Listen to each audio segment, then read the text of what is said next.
All right, I guess we're alive. Howdy, howdy. Welcome to the Dying Kingdom, where you are entering the great kingdom of Erdi in Greyhawk, and shit is about to go bad in the Greyhawk Wars. I am your GM, Danny Neri. I just got back from Gen Con like a week ago, but I'm still maybe recovering because it was one hell of a good time.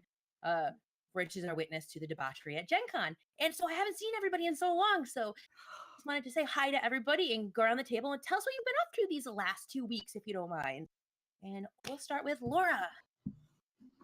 Hi, I'm Laura, and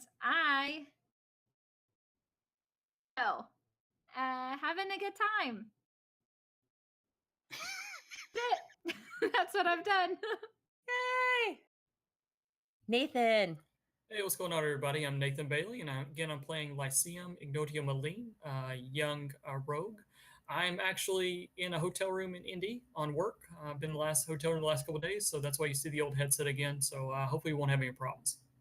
You're a And week you- late to Indy. Right? Yeah, I know. Hey, you know what? That's the story of my life. Is a week late, $1 short. But you were at Three Floyds this week, which I'm a little I bit was jealous at Three about. Fords. Yep, Three Fords I was was in- awesome. So if you've never been to Three Floyds, it is a brewery that has incredible beer. It's also a heavy metal brewery, as in like Dark Lord and Zombie Dust, and all their beers are badass. And the brewery itself is just as you would think. Really. So, Laura, you want to know what? I forgot to ask you. Who are you playing? Play Kiri. She is a half elf fighter. And Abby.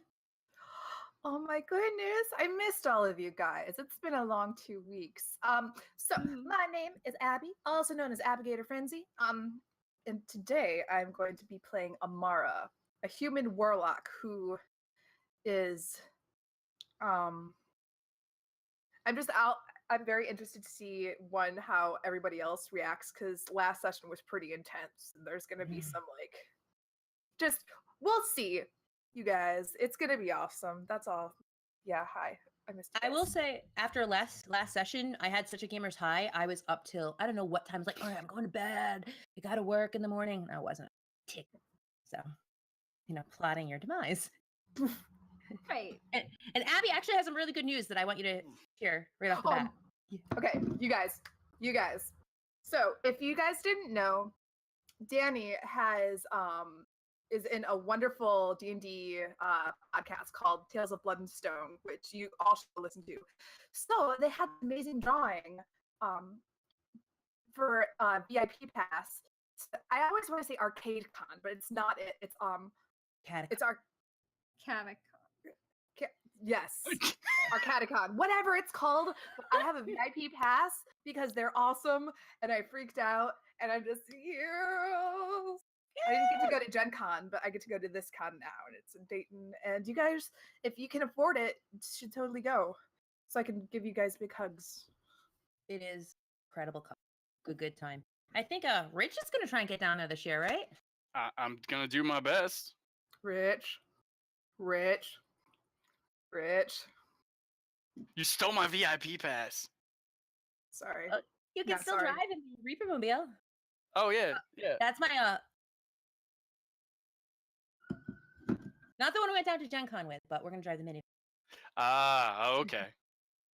And Rich, tell us about you. I'm Rich, as you probably heard earlier. I'm playing a half-orc named Carver. He's kind of a curmudgeon. And like Danny said, I just got back from Gen Con. I did my first time GMing at a convention, which was really cool. I was really lucky. I got 3 good tables of awesome players. So it definitely was a great experience, and I'm going to probably try to GM at most conventions I go to now. Yes. Another one joins the. And for all of us that aren't so green English, what does curmudgeon mean? Oh, He's just angry all the time. Okay, like an all right. old curmudgeon-y man. Usually, you think of like old men being like old curmudgeons. Just like, get off my lawn, you young people. Think of like that movie Grumpy Men or Mm. Grumpy Old Men. What was it? One of them. Oh, with Jack Lemmon? Yeah. And Yeah, Grumpy Old Ben. Walter Matthau. Yes. So you're a grumpy young orc. Grumpy Half young orc. Half orc. Yeah. important. there's a difference. Walter Madlock, I'm saying. What? Walter Matthau. Yeah. Yeah. All right. And wait, really quick before we start, Nathan, you going to Catacon? Oh yeah, no doubt. Yeah, I'll be there. So it's definitely something Yes. totally go to. Really want to try and drag Laura, her husband, and her whole Fate and the Fables maiden crew. So we'll keep on Hey. working on that. Badges We'll just see what we opened can up. The do. normal badges opened up last week, so you can get the normal badges right now. Take a look at it. Yes. And all right. So last time we played, shit went down and it got a little bit dark. So who wants to sum up last time in the Dying Kingdom?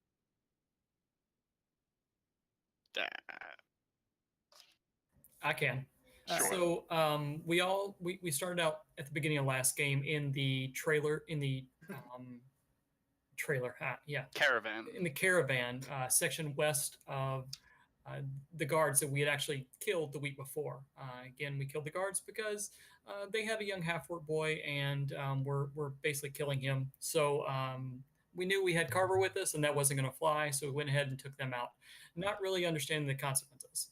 So we went to try to track down either the crown that Abby's goddess had told us about, or the chalice that Carver had kind of been on the lookout for. And as part of that, Kiri ended up seeing that there was smoke actually coming from Holbeck, which is the small village we had gone to.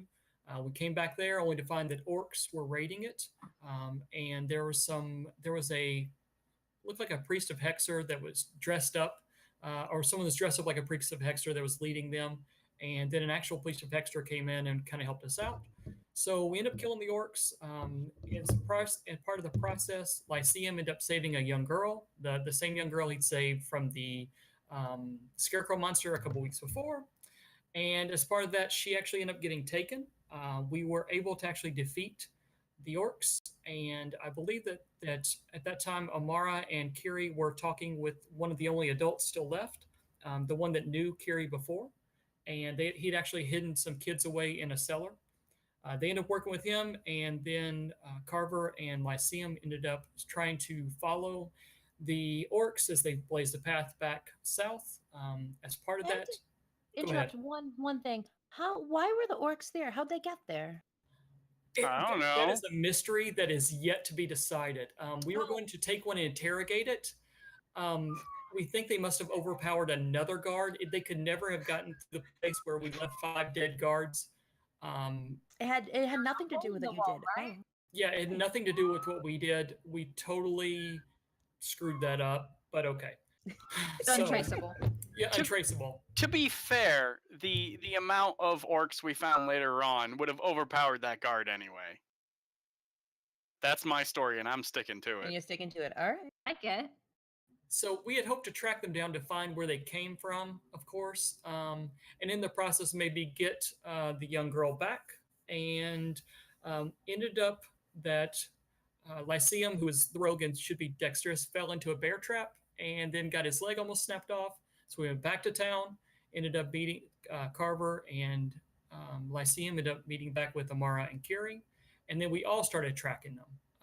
As a part of that tracking, we actually came across something like a desolation zone, undead, or it seemed like that. And then all of a sudden we started seeing bodies everywhere. Bodies of both the villagers and the orcs, with basically nothing left of them, almost like desiccated. As part of that, there was something at the very end where we were trying to take a look at what's going on, and Lyceum horribly failed. He kind of lost it, basically, and started losing some of the ignorance he had for the world and really understanding what is kind of going on. What did I miss? Nothing. I think you did pretty well there. That was good. That was Yeah. good. Like, people in chat are wondering what could have caused the people, our XY Tech 2K. I can never say it, but really appreciate it. All the bits he throws and wondering what could have caused those orcs coming. So let's find out. I will mention our heroes here got into some trouble last week, and it's only just beginning. So we have this really cool thing called Divine Favor, where if you throw bits of the stream, if we reach the top of that Divine Favor marker, as you should see, I actually learned how to update it. So we are at, oh, that's not right. We're at 68 I really did think I updated it right. 68 something %, and I'll keep that accordingly. And you guys, you get some bonus favors with the gods if it reaches there. So, all right. So let's set the scene. You were surrounded, you were in the woods, by an area of scorched earth. There's nothing you ever felt before. Carver, you got like this disgusting feeling in your stomach. You're like, the undead have been here. Carver hates the undead. It's like one of his. Why do you hate them? Because they're unnatural, and I serve the god Ouijas, the god of death, and she does not like things being brought back to life. if she's not involved. But this was the biggest slap in Ouija's face you have ever felt. As you see all these orcs that were powerful and put up this huge battle with you, dead before you, not even had the chance to draw their weapons, and surrounding them were the slaves, the people they captured from Hullbeck, all likewise dead. And this is when it all kind of set in for you, and you had that, fight or flight moment in your head where almost all of you made it, except poor Lycium, who was totally taken back by all the terrible things he seen. And he drops to his knees, and you all sitting there watch Lycium turn almost like blue, and his eyes just gaze out. And Lycium, you get this chill of cold in you. And everything goes black for a second. And then you feel the warmth. You feel the warmth of a summer day, and you hear birds tweeting. And you open your eyes, and it's a familiar sight, a familiar smell. It's the forest, the woods that you used to play in as a child. And then you hear two sets of girlish laughter, and your heart sings as you recognize those voices. Those are your beloved sisters. They're like night and day, one dark raven haired, one blonde, different personalities, but all the bond they had. And as you get closer to the laughter, you see your sister on a swing, the swing that you carved for them. Just a simple wood plaque swinging on a tree. And the other sister is laughing as she pushes her. And you're you're overfilled with joy until out of the corner of your eye, you see something. You see a cloaked figure coming forward, coming closer to the sisters, sneaking, and they never notice. And you watch as he finds their bags that they found, and he ravages through them. And you see him take out a book. The second the sun hits your eyes, you realize it is your sister's most beloved possession. It was a book that your mother, had written in, and shared stories together, and they wrote back and forth. And this character gets the book, and he shoves it in his pocket, and slowly he raises his head, and your eyes meet. And at that moment, you realize you're looking into the mirror. That was you as a child, you stealing your sister's greatest possession, you constantly upsetting them. And then the nice warm breeze suddenly turns cold, and the laughter fades out, and the woods are covered with ice and snow. And you hear a scream as you see your blonde-haired sister running through the woods, looking back, running from something. And then you see her fall and hit the ground, frozen in place. What do you do? I think I call out for her and try to run over to her. Her name is Tarma, and I try to look over at her, and I wonder why she's falling. I'm like, Tarma, Tarma, are you okay? You look at Tarma, and she's not moving, and her face is frozen in a fear-filled grimace. Her teeth are showing as if she's going to cry for her life, and her eyes are just staring blankly. I go over and try to shake her. Just Tarma, Tarma, wake up! Are you okay?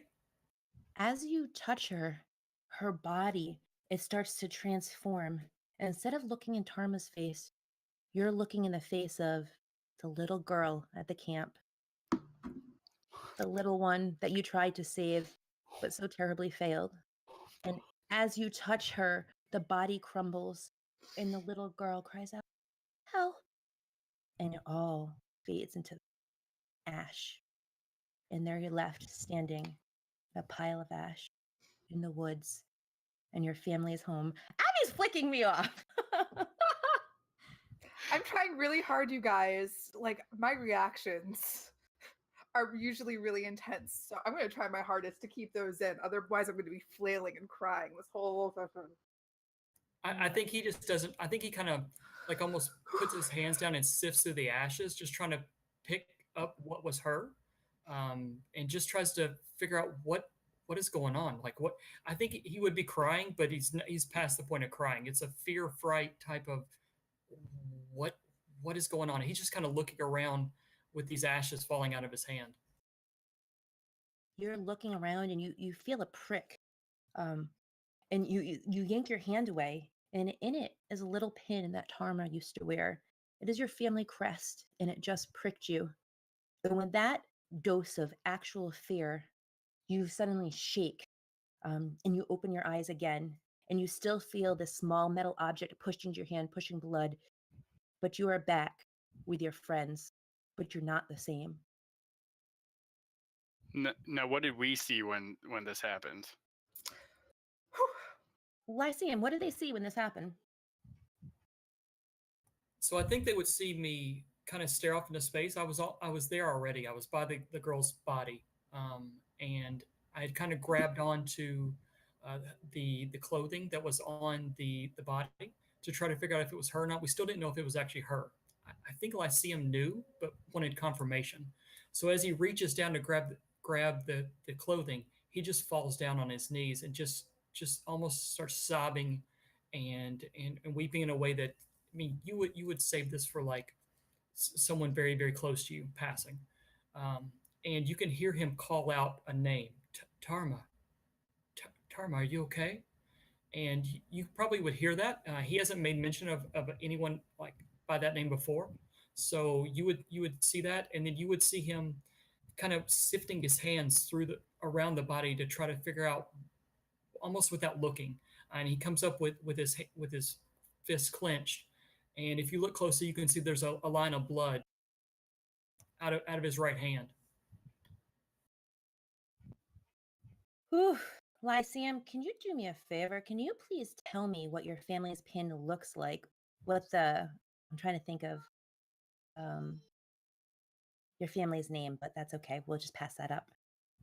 What's your family crest? So the Aline crest is a sack of it looks like it's a silver crest, rounded, and it actually has what looks like a sack of grain on it, what they would normally have grain with a rope tied around the top. They were spice merchants and dealt with that a lot.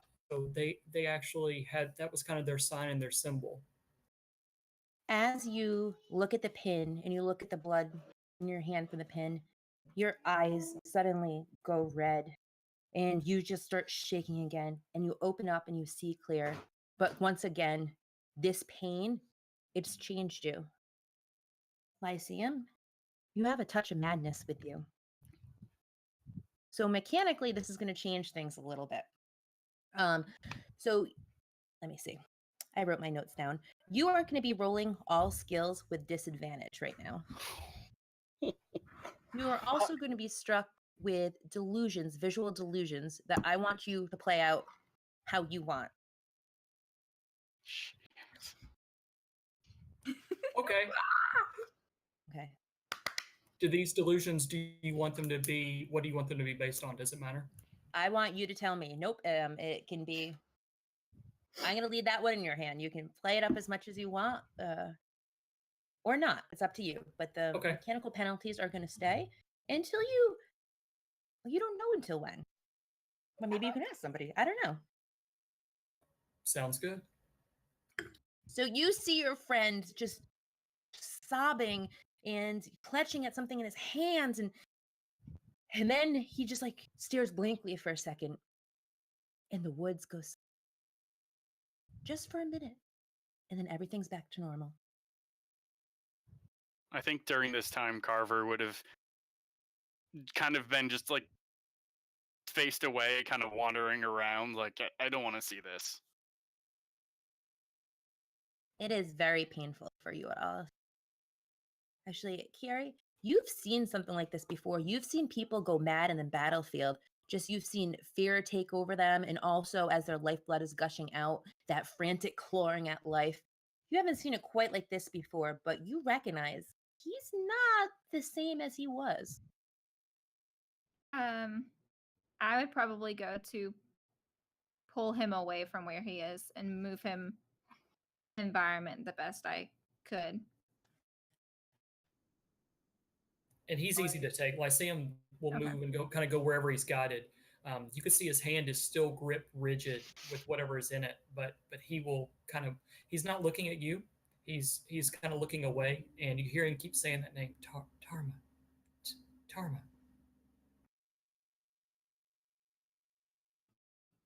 Okay. I need you to look at me. Look at me.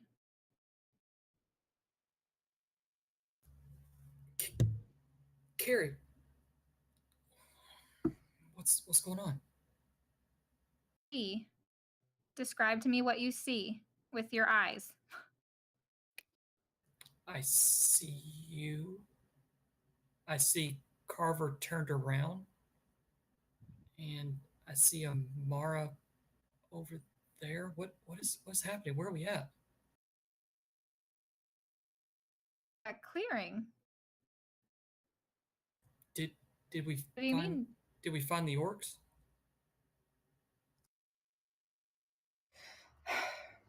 At this, Amara, who has been standing kind of on the edge, watching with a blank expression, but her hands kind of crossed over, turns and crouches down. What do you remember? I remember stumbling through the woods and then us going back and getting you all. And Carver said he was going to help me find her, and the little, the little girl for the village. Mm-hmm. And then I remember going and going to find her, and then I don't know. Hmm. What you need is you need some rest. It's been a very long day. And then, after we all rest and get our heads on straight, then we can talk some more. Does that sound good? No, we have to find the little girl. Like, I saved her, and then Lyceum. What? What? Did you find her?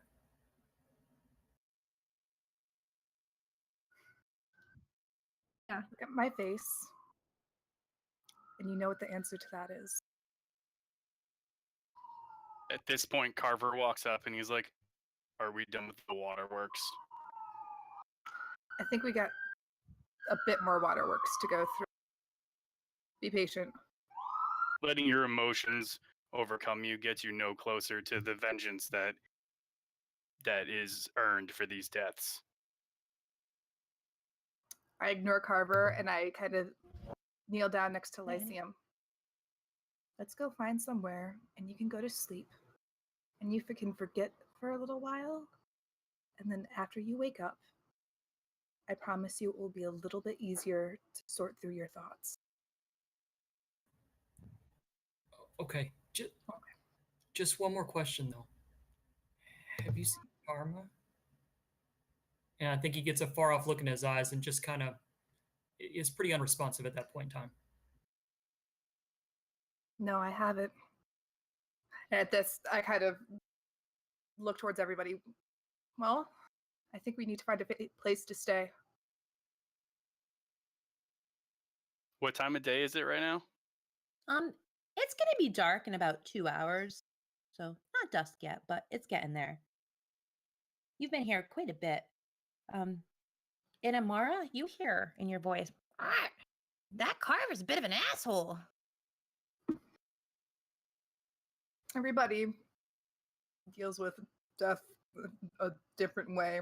But yeah, he's an asshole. It'd be hilarious if she said this out loud to the. I do. That's hilarious. Whenever I respond to my raven, I do say it out loud. That's awesome. And everybody else just hears, "Rah, rah," and you're like, I don't know. I wonder if you all think Amara's crazy or if she's actually having a conversation. Bird. See, that's interesting because a lot of people do think she's crazy. So, I mean, it's up to you guys. Carver probably thinks she's crazy. Mm-hmm. I do too. Yeah, Lyceum definitely does. No kindred soul in this party. That's okay with me. All So right, well, you are all finding a place to sleep? yeah, Carver's gonna suggest let's make camp somewhere away from this vile area. As you're walking, you realize this vile area is actually pretty big. Like the remnants of this feeling, like even when you're out of the desiccated area, you still just kind of feel it like deep inside. You don't see any physical remnants of it, but it's Which direction are you all headed? Or where to? Doesn't matter to me. I mean, we The sent, closest, yeah, we I sent think. Go ahead. we sent the person, the older barbarian that Carrie knew, and the kids back to the merchant kind of caravan. I know we sent them on. I don't know if that's closer, if it's closer to go back to the village, or where y'all want to go. I would suggest that we make camp as close to the outside of this desolation as possible, and pick up the trail tomorrow. I'm not leaving this area until we find what's responsible for this. I agree with camping in some place that's safe, but you and I are probably going to have a conversation later about tracking down whatever this is. Okay. So you're just trying to leave the desolation. Do you want to sleep where it's clear, but you still have that gut-wrenching feeling, or do you want to keep on walking? As long as we're out of where like the area is wrecked, that's fine with me. Okay. I want to go past the gut-wrenching feeling. I want it to be as easy as possible for Lyceum to just kind of like not think about what just happened, because that's denial. Right. So Carver looks like he's putting his stuff down to camp. But Amara, your gut is still like you're still feeling ill by this. You do not feel this is like you are not far enough away from it. In Lyceum, fuck no, you are still having like flashbacks of what you saw. You have a pin in your hand. You have a physical pin. Are you going crazy? What is happening? Where did it come from? Did you have it the whole time? Did you get it off your dead sister's body? What was that? And Carrie, you're like, fuck this noise. Like, it's nasty. It's nasty out here. And here's Carver. Let's stop where there's evil spirits everywhere. Sounds right. Are we camping here? Why aren't you setting up camp? Still bad feelings. We need to keep going. We can Camp. use that. We can use this unease to drive us forward.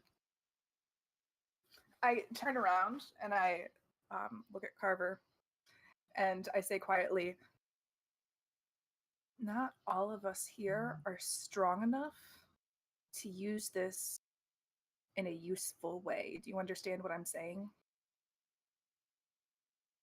No. Just a reminder, basically Lyceum goes over and sits down somewhere. He literally had a bear trap snap on one of his legs. So you see his pants are all tattered on one side. There's blood running all down his leg where it was. Both of his hands, the hand where he made the blood pack and the other hand now kind of bleeding through it. He has ash from head to toe except for where the tears have been coming down and snot and everything else that comes out of people when they do that. He basically just kind of walks till he gets to a tree and puts his back up to the tree and just kind of slumps down. It just kind of sits there. Roll a will save for me, please. Wisdom. Wisdom save. Shit.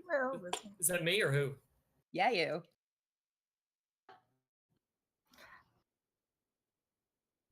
All right, rolling. When I find it, here we go. I mean, my wisdom is an 8, so I'm definitely going to get this. Oh. That's what you said last time. Hey. 14. Okay. All right. For a minute there, you thought that where that pin pricked you was starting to feel cold, like you were holding onto an ice cube, and that just it suddenly like started to like stick on and freeze.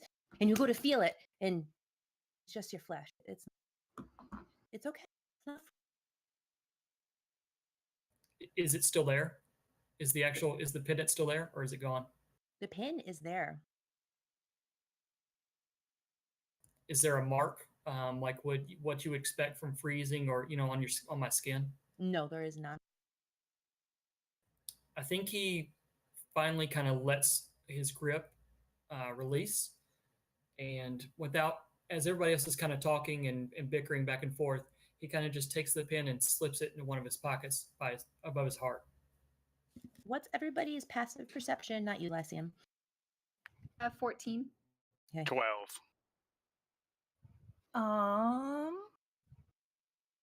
It is 10. Okay. Lyceum, will you roll me a sleight of hand just to see if you can do that pretty gracefully? Will do. Thank you. Oh, it's a disadvantage, isn't it? Yeah, it is. Oh yeah. Oh, fuck. Fuck! Oh, shit. Wow. Yep. You do it. No problem. So there's some things I can do, and sleight of hand is one of them. I think basically it looks like Lyceum is just wiping off his hand. Like if you looked over at him, it would be just like he was kind of wiping the blood off his hand. Yeah. Gonna go over and we've remember that we're not camping here, so I'm gonna go to Lyceum and pick him up. I don't know if it's more comfortable like on my back and my arms, comfortable, and then we'll keep walking. All right. Carver, what are you doing? They're walking away from you. He lets them walk a decent distance, just like grabs his stuff and follows. I'll explain later. You walk for quite a bit while. It's starting to get, that nice orange. No, it's more like a pinky, feel outside in the sun. And as the sun's starting to set and the sky is starting to look beautiful. And your hearts, they're starting to lift a little bit. It's not quite as heavy on you. Lyceum, I wouldn't say you're feeling better, but you're feeling a little more with it. And I would like everybody to give me some kind of, I don't know if I have things, some wilderness, land. Survival check. Sure, yeah, that's perfect. Do you want all of us to make that check? Haha, natty 20! Whoa! Oh, Damn. High five! we survived so good. I die. You did. What you realize is that you're feeling better, but you're also really close. 3. I hope you don't find another bear trap. No, right? You're also really close to something that you recognize. You're close to the border. You must have got disoriented in the woods when all that happened, or you were walking to, you just don't know. But you're not that far away from where you guys killed all the guards and where they say the orcs got in. But I mean, who knows?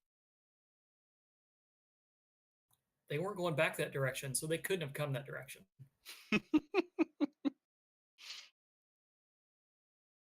There we go. Sorry, guys. My character sheet was messing around. Excuse me, 1 second. You know this too. One second. Damn. Huh. Okay, he's Well, I I guess- Twitch screen soon. I guess that Sorry, would I know make you just heard sense, that. Nathan. What? I'm not good with the Twitch stuff, so I need some help. I guess it would make sense that your roll's low though, because you're still a little slightly catatonic. Damn, that sucks. Yeah. All y'all rolled above 20, and I roll a 3. And remember that Lyceum had never basically been out of a city before this, No, but and you was guys, really didn't want to go out at all. Yeah.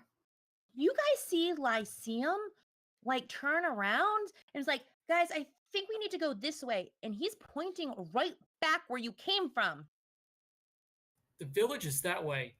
I know it. Y'all are wrong. You're wrong. But okay, Carver just whatever. grabs him and turns him back the way we're supposed to go. Whew. Do you want to do it? Well, with those survival checks, I'll just include it all in one. As you're walking away, you see no prints going any way you're going.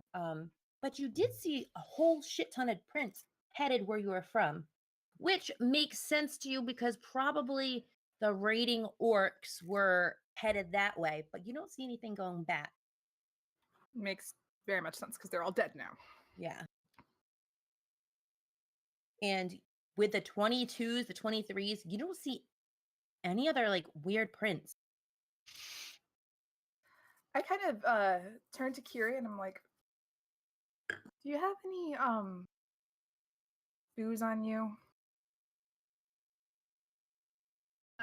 Yeah. Yeah, sure. Yeah. I'm not very good with like recovery stuff. Do you think it might help Lyceum? I know, just like to take the edge off. He's very out of it. I'm almost worried about when he goes to sleep.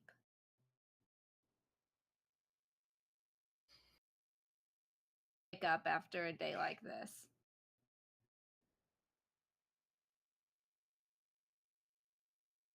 Just wondering. Okay, yeah. Well, how do you suggest we help? Is that what people do in this situation? Help? Not you. No, not me. You're right. But anyway, what are we supposed to do? I guess we can take turns sitting up with him.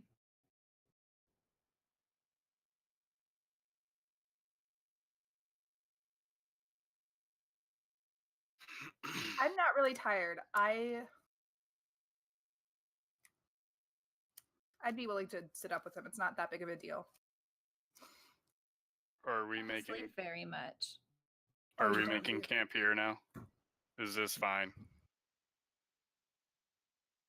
There's no weird feelings, right? In this area. There's no weird feelings. And as you're starting to like settle down and relax, you do notice something.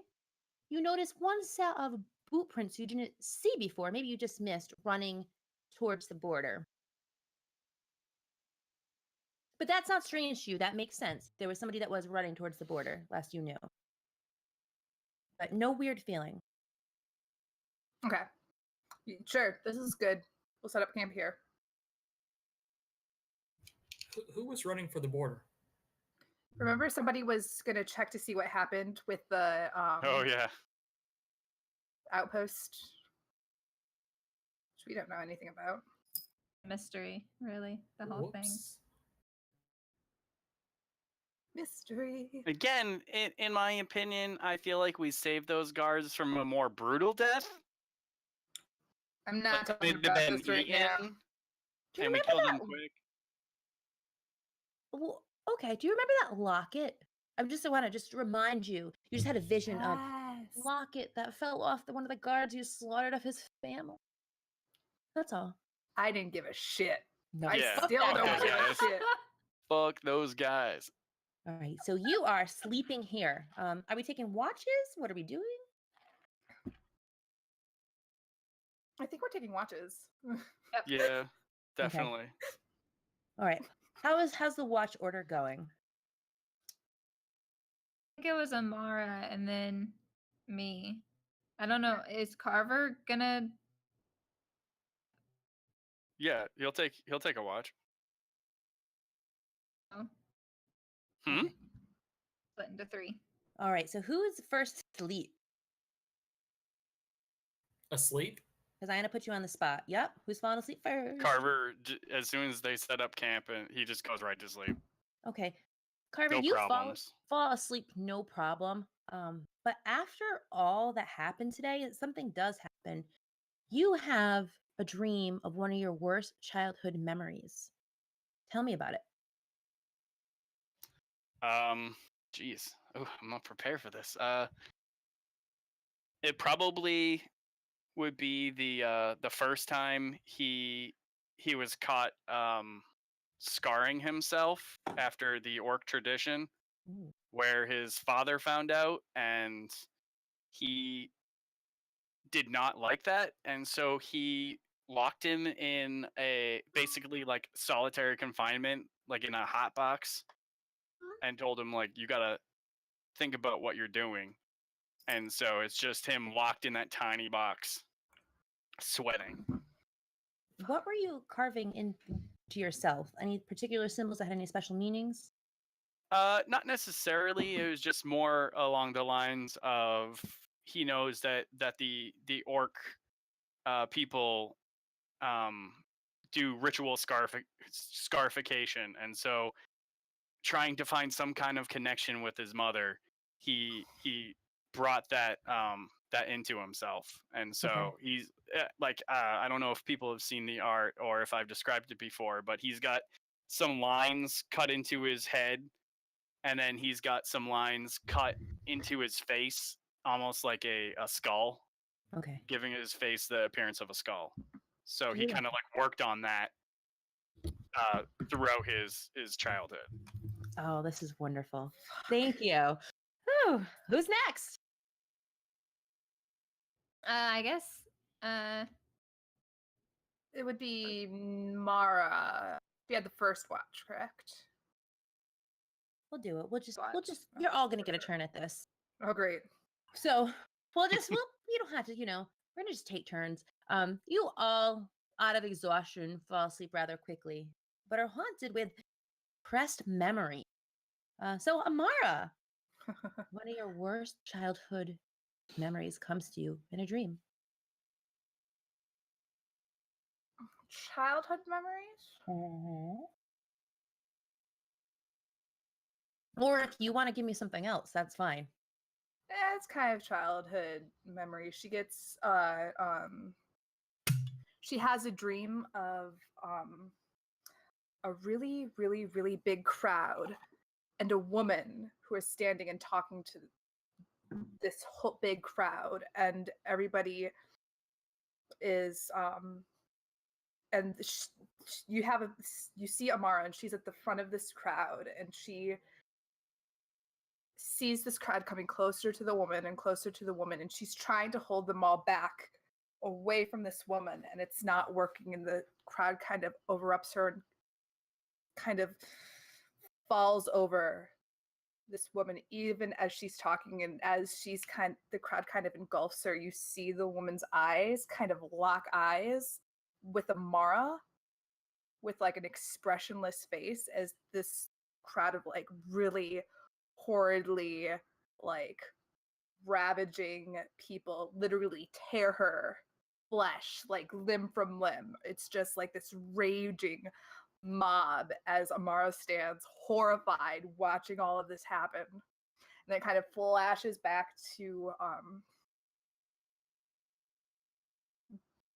a vision of, now it's not the crowd tearing this woman apart, now it's Mara herself. Her hands are bloody, and you see parts of like her flesh on the ground and are over her, and she wakes up totally sweating, gasping for breath. And that's the dream. As you're gasping for breath and you're wiping the sweat from your eyes, you look at your hands. Look bloody. Immediately start hyperventilating and rubbing my hands, trying to get this blood off on the grass, on my thighs. Is it coming off at all?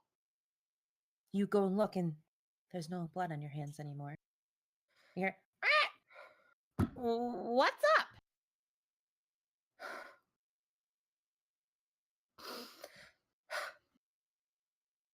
Dream. It's a dream. Was a dream. It just, you know how when you wake up from dreams, it seems like they're real for a second? Yeah, I once dreamed I had 3 eyes.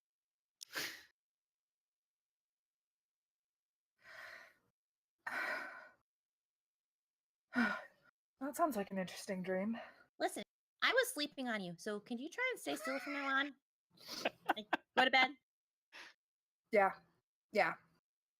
Kind of lay back and try to calm my breathing, just kind of staring at the sky, and she's not going to sleep for the rest of the night. And your raven nuzzles itself in.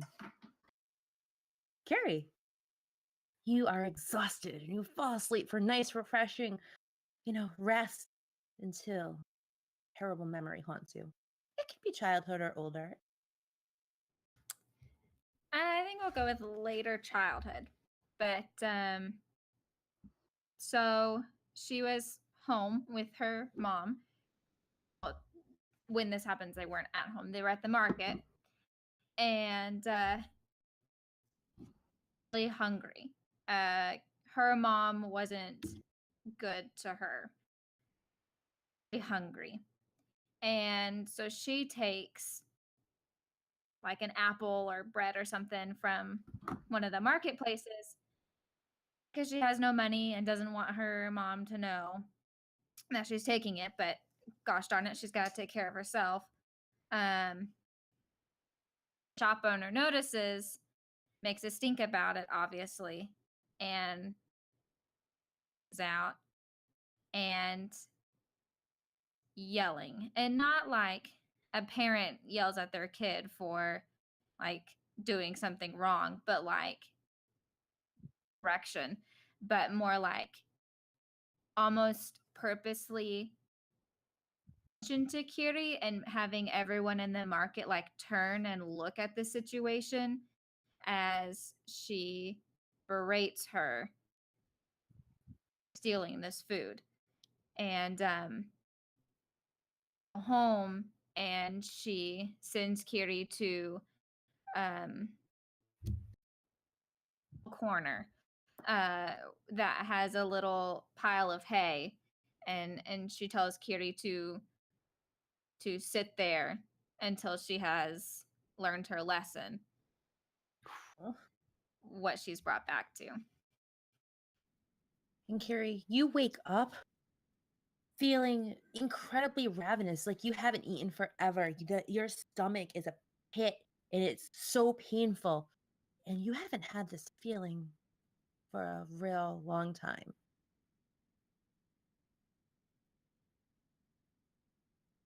Lyceum, my mad friend. This will be fun. Tell us. I'm gonna just mute myself over here. Ignore me. Tell us So- what you dream about. So Lyceum dreams about the last time he saw his family. The circumstances are kind of vague as far as his family. He grew up in a surprisingly nice house. His mom and dad were spice traders, and were doing well. And then something happened, and they started not doing well. And for a 8, 9, 10-year-old kid, he didn't really understand what was going on. He had two older sisters, Delane and Tarma, and they basically kind of took over. He saw them kind of taking over more and more of the running of the shop every day. And then something happened to one of his parents. One of them passed, and in the dream he can't remember which one it is, whether it's his mom or dad. But he remembers walking downstairs and listening to Delane and Tarma talking about his parent that passed and what they're going to do with it. What are they going to do with it? What is it? They keep calling him it. And he doesn't really understand. Again, he's a small child who's been without his parents for a while now. That's the kind of the impression he gets, and was dependent on them to help him. Basically get by. So they keep calling him names and just worthless and useless and things like that. And he feels so alone. He used to sit with his mom and talk about the old country, where she's from, and what all's going on, and why she came there. And she really was his connection. But his sisters were much older and kind of resented the fact that now they had to be stuck with him. So he remembers gathering up a few things that he had and starting to walk out the house. And he has in mind where he's going to go, but he doesn't really remember at this time. He just keeps remembering that feeling of, what do I do now? Where do I go? You are all woken up by Lyceum sobbing.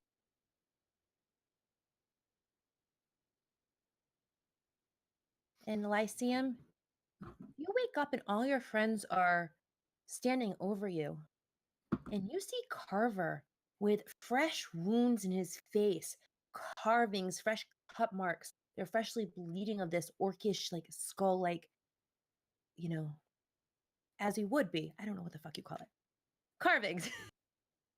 And you see Amara with blood on her hands and bits of flesh on her face and like dripping bile. And you see Carrie. You see Carrie thin as can be, frail. All the tone and muscle that she had is gone. And you see her holding an apple. And the three of you see Lyceum looking at you with wide open. Yeah, you could see Lyceum is looking you all, but he's not actually seeing you. He's seeing something way, way crazy else. And he's hyperventilating in a way that he can't hardly catch his breath. He can't speak or say anything. He's not crying. It's just almost like pure terror. And he's as he looks up and kind of takes each one of your faces in, he kind of crab walks and starts to shuttle back to try to get away from you all. And you can kind of remember, you can hear him kind of mutter, not them too, not them too, things like that.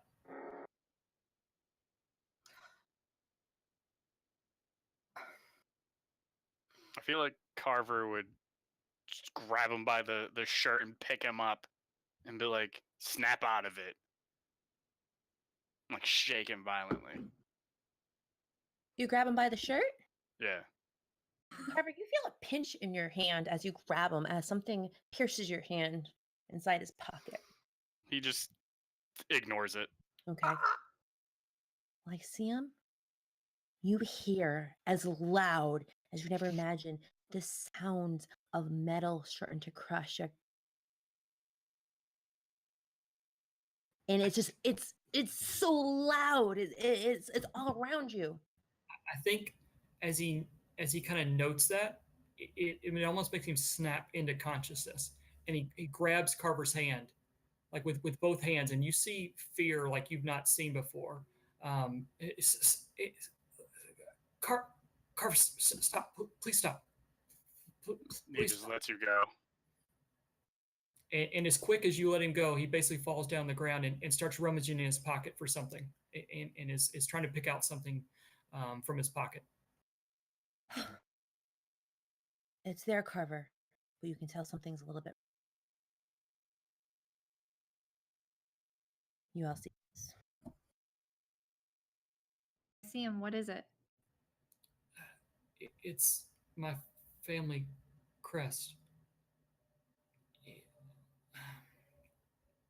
I found it yesterday. I don't know. I don't know how.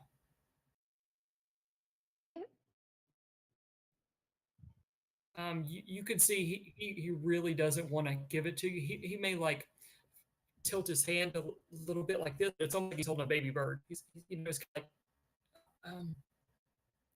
yeah, there it is. Here, and his hand's shaking. Carrie, you see a pebble in his hand.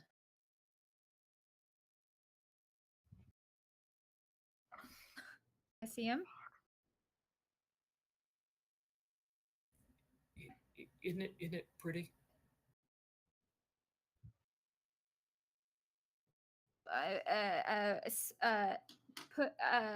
Put it in your mouth. Don't do that. Why would I put my family crest in my mouth? Because you're not seeing what's really there. You're not feeling what's really there. No, I am. I am. Look at my hand. I feel it.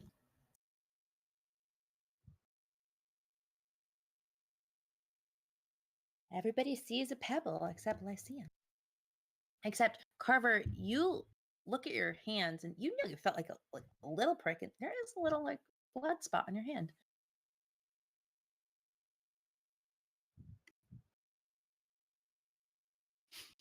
That's a very nice crest. Is it okay? Clumsy oaf. He almost crushed it. Don't humor his madness. He didn't mean to almost crush it, I'm sure. We were just worried. I was worried too. Did you see them? And he kind of looks at Amara like, in that way, Lyceum thinks Amara is crazy or is speaks to things and hears things that she shouldn't, and so he almost like looks at her like, hey, we're together. Did you see that? Did you see them? Did I see who? Carver and Kiri. They were, Carver's all scarred and like a face. It's scary. Carrie was like thin, like super thin, like emaciated, and she had an apple, I think. I did not see that. However, you did. Apparently. Carver Wait. and Carrie, you're disturbed. You remember your dreams last night. I had an apple? Yeah, it wasn't even a good apple. It was old and shriveled, and you it wasn't right. Did you see that? How? What do you mean? How did I mean with my eyes? I mean, what do you mean? Just like I see this pin. Well, I had an apple last night. And I think I see him finally kind of looks over at Carver and goes, "I'm sorry. I know that must have hurt. I know that what that must have felt like." What? And he just kind of makes traces unerringly. He makes traces to the exact spots where your markings are. The pain was worth it.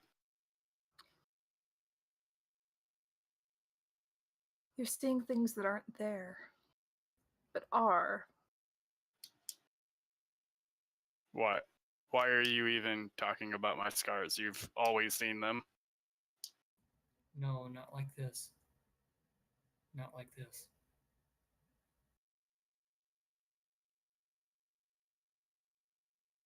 Yeah. We have company. Where? And he looks at the guy. I look up. You see a bunch of ravens flying from the direction of the camp, and they are all. You can see they all have that. It's the traditional message, and they have a little rolled up piece of paper tied around them, and they're going in all directions. I kind From the of camp, excuse me, from the border. looks like the message got out, I say as I kind of look up at all of the ravens. A lot of good it'll do now. You want me to get one? Some pretty attractive ones up there. If you want to get one of the messages, No, I thought you'd never ask. go for it. You see your raven fly up, and he's like in the opposite direction of the other ravens, and he's bobbing heads. And you can see that he's trying to talk to them, and these ravens have no idea what this thing is doing. Your raven, like, is triple the size of them. Obviously, he's a supernatural kind of guy. Girl, I don't know what the raven is. Sorry. Wait, And yeah, is your raven guy. I was always assuming a guy. Okay. And he goes and very like nicely like just clutches a bird and like brings it down, flies it down, and it's fighting. You see your bird going, and it's, you know, like you would see a hawk like scooping up prey, but he's being very nice. He says, "I didn't want to hurt it, but I didn't know how to, it wouldn't talk back." I kind of get the message, and I as Raven's still kind of holding the crow. And what does the message say, or the note, or whatever? Can I let this thing go now? Sure. Lets it go. They're really boring. So the message basically says is calling all arms and calling all help to the border. There's a fear of another raid and that more lives will be lost. And it's addressed to a local town. This one is. Looks like they think there's going to be another raid. Who thinks? It is signed Locke. Law? Locke, cleric of Hexdor. There's an official title that I can't remember off the top of my head, but he does have one. Did you all get the guy's name? Yeah, I don't was there? remember. I've got my notes. Just a second. Sorry, I'm just trying to point it together. If that was the guy who was in the town. Did you? If you wrote it, Metagaming? I feel like it is, but Yeah, if you asked his name, which I don't remember if you did, that was his name. Okay, cool. I don't recall asking his name, but No, you and I were off traipsing in the woods. I think oh yeah. Amara and Kiri were there with him for a few more minutes before he ran off. Sure. Yes. Sounds good. Yeah. So that's it. It's just calling all arms, begging for assistance that he's the only one there and needs backup. Amara, where was that raven going? It was addressed to a nearby village. Should we go there? I'm going back to investigate that area. I stop. Carver, Yes. do you honestly think that even with all of us, that we are anywhere near powerful enough to stop whatever caused that unholy travesty there? We don't have to stop it. We just have to find it. And then what? Then we make a decision. Thought is that carnage isn't going to happen where the next raid is. Kind of attraction to destruction. Maybe I think the chances are greater that we will find them and find them back where we came from. If they're not there, we can always go back. But what if that darkness hurts innocence while we wait here, sitting on our hands? We're not sitting on our hands. We're helping innocent that we can actively help and know how to help. It's the matter of a bird in the bush being worth two in the hand, right? We know where good can be done here, but we could be wrong, and then bad will be here. The birds are in the sky, not the bush. So I love it. Pick up on that.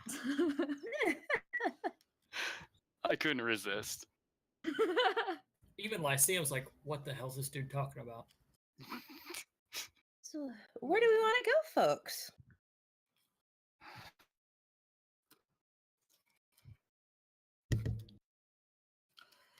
I don't know about you, but if I die, I want to die a fairly natural death, not something like whatever that burned out husk was. How far away was that place where we saw the desolation from where we are now? You probably travel about an hour or so. And it's within the border, right? Yes, it is. So And to give you like just a quick summary where you are, you're probably about an hour away from the border camp, about half a day's to the traders camp that you were at before, half a day to a day, depending how that the desolation gets to you, to Hullback. And then you haven't really explored what else is around you. do we know where this village is? This one where the raven came from? Do we have any clue what that is? What's the name of the village, everybody? Ooh, we got to name another village. Yeah, Huh? you gotta name another village for me. I'm Hey, not good with this shit. chat. I think Chat's been Sorry. great at naming stuff. Chat's gonna name. Yes. Bless you. Chat's gonna name this Chat's very- village. It's like Good at naming. maybe 3 days travel away from you. Yeah. What direction compared with the desolation? Way past it. So it's past Hullbeck. So we'd have to travel past the desolation anyways. Yes. Well, there we go. Oh, there you go. No problems. Right. Dag Norris? Did you say Chuck Norris? Chuck Norris. That will be the name of the village. Chuck Norris. No, Dice Camera Fan said Dagnoris. I like Dagnoris. Dagnoris, yeah. All right. So where are we going? Agnoris. Desolation. Dagnoris. Back to sleep. All right. Well, nations. Dagnoris through. You got it. So you are going through the desolation again. Yes. Awesome. Give me 1 second to change scenes and everything. Fuck. Everything's just peachy keen so far. Wonder what going through it a second time will do. By the way, like out of character, all of your guys' backstories are fucking fantastic. Oh my gosh, it's so good. It's so good. So this is Danny making a scene on the fly. So just give me 1 second, which is going to be, I can do that. Danny making a scene on the fly. Oh, I can. Hold on. I got this. It's going to look vaguely, it's going to look vaguely familiar, but just ignore that part. All villages do. Yeah. Okay. Hold on 1 After a second. I just while, gotta do right? this. Dirt, They all have the dirt, same architect. dirt. Right? You just went from town to town reselling his design. Like, this is the new thing. No one else got it. Hovels are the Almost next there. big thing. Wah. Okay, we're going to switch scenes. I'm just going to tell John.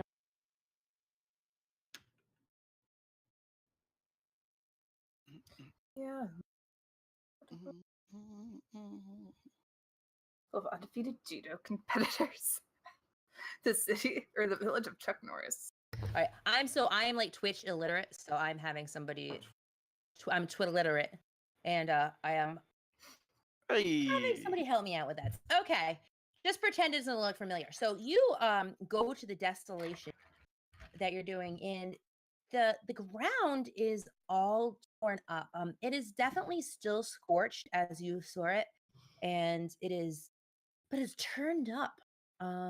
And there's like a big pile of bones in the center of it, and they're all scorched. And Lyceum, you see like a piece of a teddy bear sticking out of this pile of bones. Oh fuck.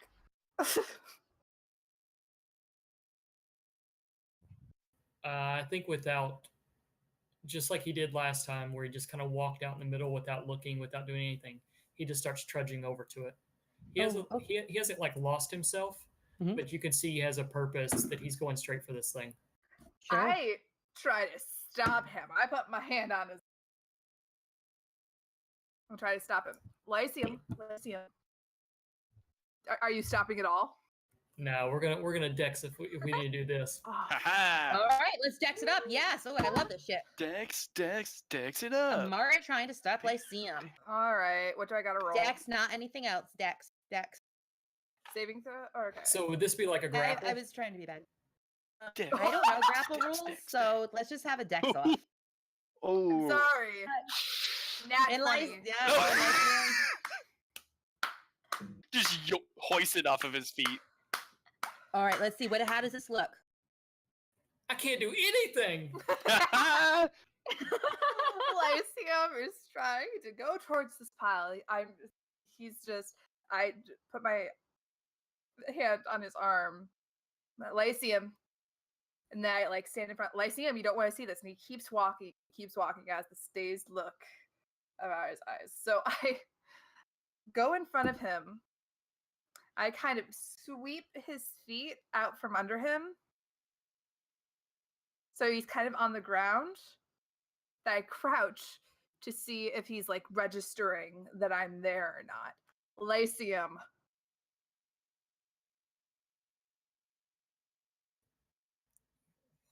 What do you want, Delane? You don't want to see that. It won't do Boom! you any good.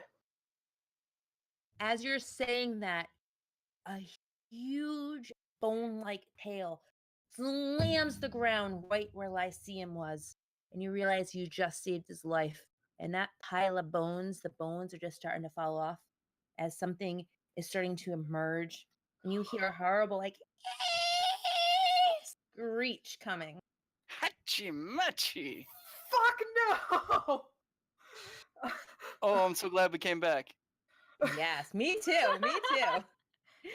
So, out of pile of bones and dirt, I'm gonna throw this creature right here. You can't see it very well. It's it's a bone nausea. You naga. It looks like a giant, almost worm, snake, except it's got like a rib-like vertebrae coming out and huge bones coming out of the side. If anybody wants to give me any kind of check to know about this a little bit, we'll do that after. You don't have time to do this. This thing's gonna attack you. Where do we come in at? Yeah. All right. And it starts going. So let me get this initiative thing up. Okay. So excited. Pump it up. Yeah, hold on. I'm not good at this. Oh, turn order. I think I did it. Yes, you. All right. Ah! Let's roll some initiative. Terrible initiative. Where's my? And don't forget, Lyceum, I think you're gonna have disadvantage on initiative too, because I think Lyceum, where's your token? 'Cause I know I'm with Oh. you. Pull the token from the journal, section, and I'm up there on the. I can move wherever. Okay. Bump it up. And I have a little face that's my own now. Hey, hey. yay! Where's my journal? Real.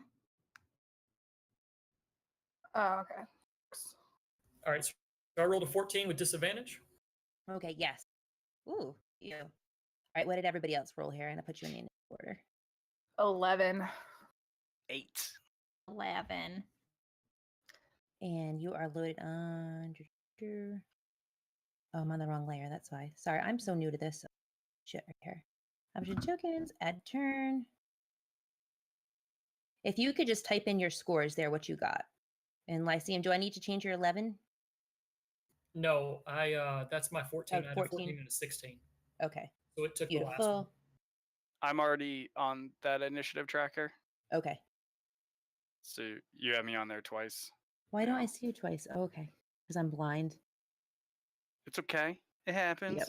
We're good. Where'd my Bonaga go? He not going to be here any longer. Oh, he has an 18. Damn. Fuck no. We defeated him already. That's why I can't see him. Yeah. Right? Not going to be working here any longer. Oh my gosh, what am I doing? Look. Sorry, this is. Well, that little thing represents its own Bonaga. I have no idea what that thing is, but okay. Let's do this again. Straighten this out. Ascending. Nope. Descending. And Bonaga is going to go first. And so are you all on the map where you want to be? I would guess. Where's the thing? Yeah. The first thing. Psyched you.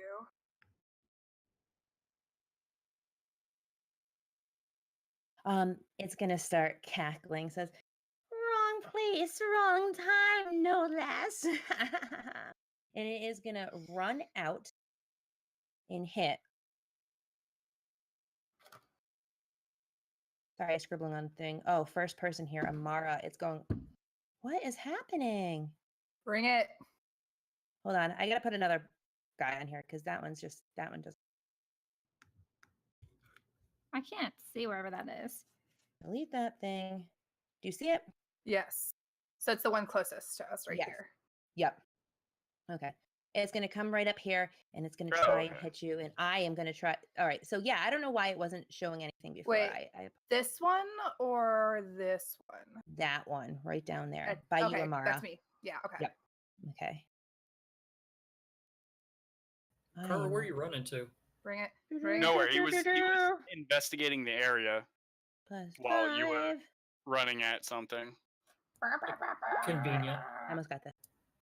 I do. That hits for sure. Definitely hits. Both of Okay. those hit. The 20 and the 24. Both of Ooh. those definitely hit. Why? And then to do another thing. Ooh, what? 2 crits? Oh no, that's a D6. Never mind. Okay. So you are going to take 9 points of damage as this Okay. creature out and Oof. lashes at you. As this kind of comes out of nowhere, and this and I take this damage, you see this kind of this aura kind of come up around Amara, and I'm gonna cast Hellish Rebuke. You have to do a dex save of at least 13. All right. Let's see what the thing is. Dex 2 plus it's +2, whatever I just rolled. Okay. Oh, sorry. Oh no, you're totally fine. Okay, so it's gonna take half the damage. So 13 divided by 2 is All right. 6, 5, You got it. And the 5 and a creature half. hisses at you. I was about to say, you see kind of this fire automatically like come up, and she looks over at the thing, and it shoots forward, and it like grazes him, but doesn't quite hit. Oh, all right. As it takes its first bout of damage there. All right. Lyceum, did you go there? Did I go where? It's Amara's Hellish Rebuke. Was that a reaction, Amara? Yes, it was. Okay, beautiful. All right, Lyceum. All right, so Lyceum is going to use half his movement to get up off his butt. Once he kind of figures out what's going on, he sees basically Amara save him, and then he sees her get attacked. He's like, "What?" Pulls out his short sword, and he wants to go up to it and swing. You got it. So he's going to move up right here. He's still got 10 feet. That's only 10 feet of movement, so he'll have that. Okay. AC is a 15, just to tell you right off the bat. Oh. And no, I think he's still very hesitant of what this thing even is, and still trying to get his wits about him. So he goes to slash and just kind of pokes out at it, like, just stay away from me. Yeah, absolutely. Kiri, I'm gonna hit it. hit it. Hit it. Hit this thing. Carrie, you're my favorite. I just want to hit it. Wreck this thing. Alrighty, let's longsword it up. Please, Ooh. sword good. And- Bad. Miss it as the creature just moves out of the way ever so gracefully and hisses. Boo. Carver. So Carver's out investigating stuff, and then he hears the tail hit, and he hears the little speech it gives, and he turns with like a smile. Only Carver would be like, yes. Yes. He casts healing word on Amara. Okay. I think this is the first time I've actually healed someone other than myself in this game. It is. So how does I- it work? I- Yeah. I spared the dying on Kiri, but I haven't actually healed anybody yet. You're so sweet. Thank you. Oh, you get Favorite. one. It's one thing that I didn't have. Oh, that's so embarrassing. Don't do it all at once. I mean, we wouldn't have to, actually heal her. How is that possible? That can't be It's okay. right. It's okay. But it's 1d4 plus 2, so You just rolled the 1d4. oh, it didn't give me the. That's It didn't silly. give It you should the give me the plus plus 2, so you get 3. Okay. then. And the creature starts laughing. That was Oh, my yep. bonus action. My Alright. action is gonna be Toll the Dead. It's been injured already, right? Yes. All right, so it needs to make a Wisdom save of 12. Okay. Hopefully it's not that one. Judishing. Bonada. So it's a +2.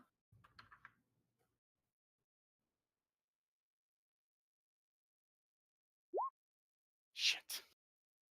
Boo. So nothing happens. Okay. And It's it okay. continues to laugh at you. I'm like, And then you see something that you don't expect from this creature as it starts chanting words. And it looks at Amara, who heard it earlier, as it casts holds person on Amara. And you must make a wisdom saving throw. In Okay. words, a DC of 16. Fuck me. I have inspiration. Can I use inspiration? Fuck yeah, absolutely. Okay.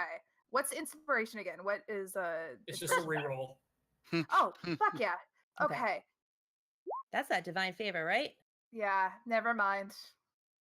No matter what, Okay. doesn't matter. It's okay. I accept this fate. Oh, all right. So hold person, what that does is chat. It is you are going to be paralyzed for the duration. You can at the end of your next turn, you can make another wisdom throw to try and get out of it.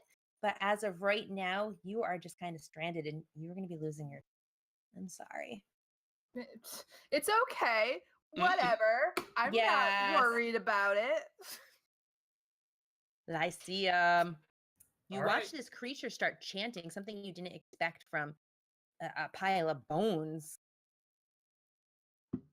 So I think Lyceum wants to keep moving back and to move on the other side of it Sure. to gain flanking, and then we'll attack. Okay. And I should have advantage on this because I'm flanking. Okay. Full. It don't matter. Yeah, rolling such that's shit today. Basically, I think I'm still. I may chop at something, but I can't tell the bones from the pile, from the bones from it, and what's going on. I'm out of it. All right. You watch as Lyceum he's not himself yet. You know he could have made this on a normal day, but he's just not doing so well. All right. And that is Carrie. Okay. I just accidentally closed my roll 20 somehow. No worries. Back up, no problem. Okay, let's just do this. Okay. I'm gonna hit it. Hit it. Hit it. Hit it good. Oh, Got this. Oh, my science. We're all I'm gonna in it, I die. guess. Yeah, this We're is gonna die. no, well, maybe. Carver. All right.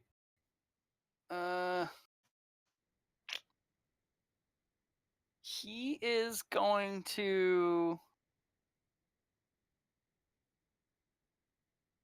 Yeah, he's gonna cast a spell called Bane.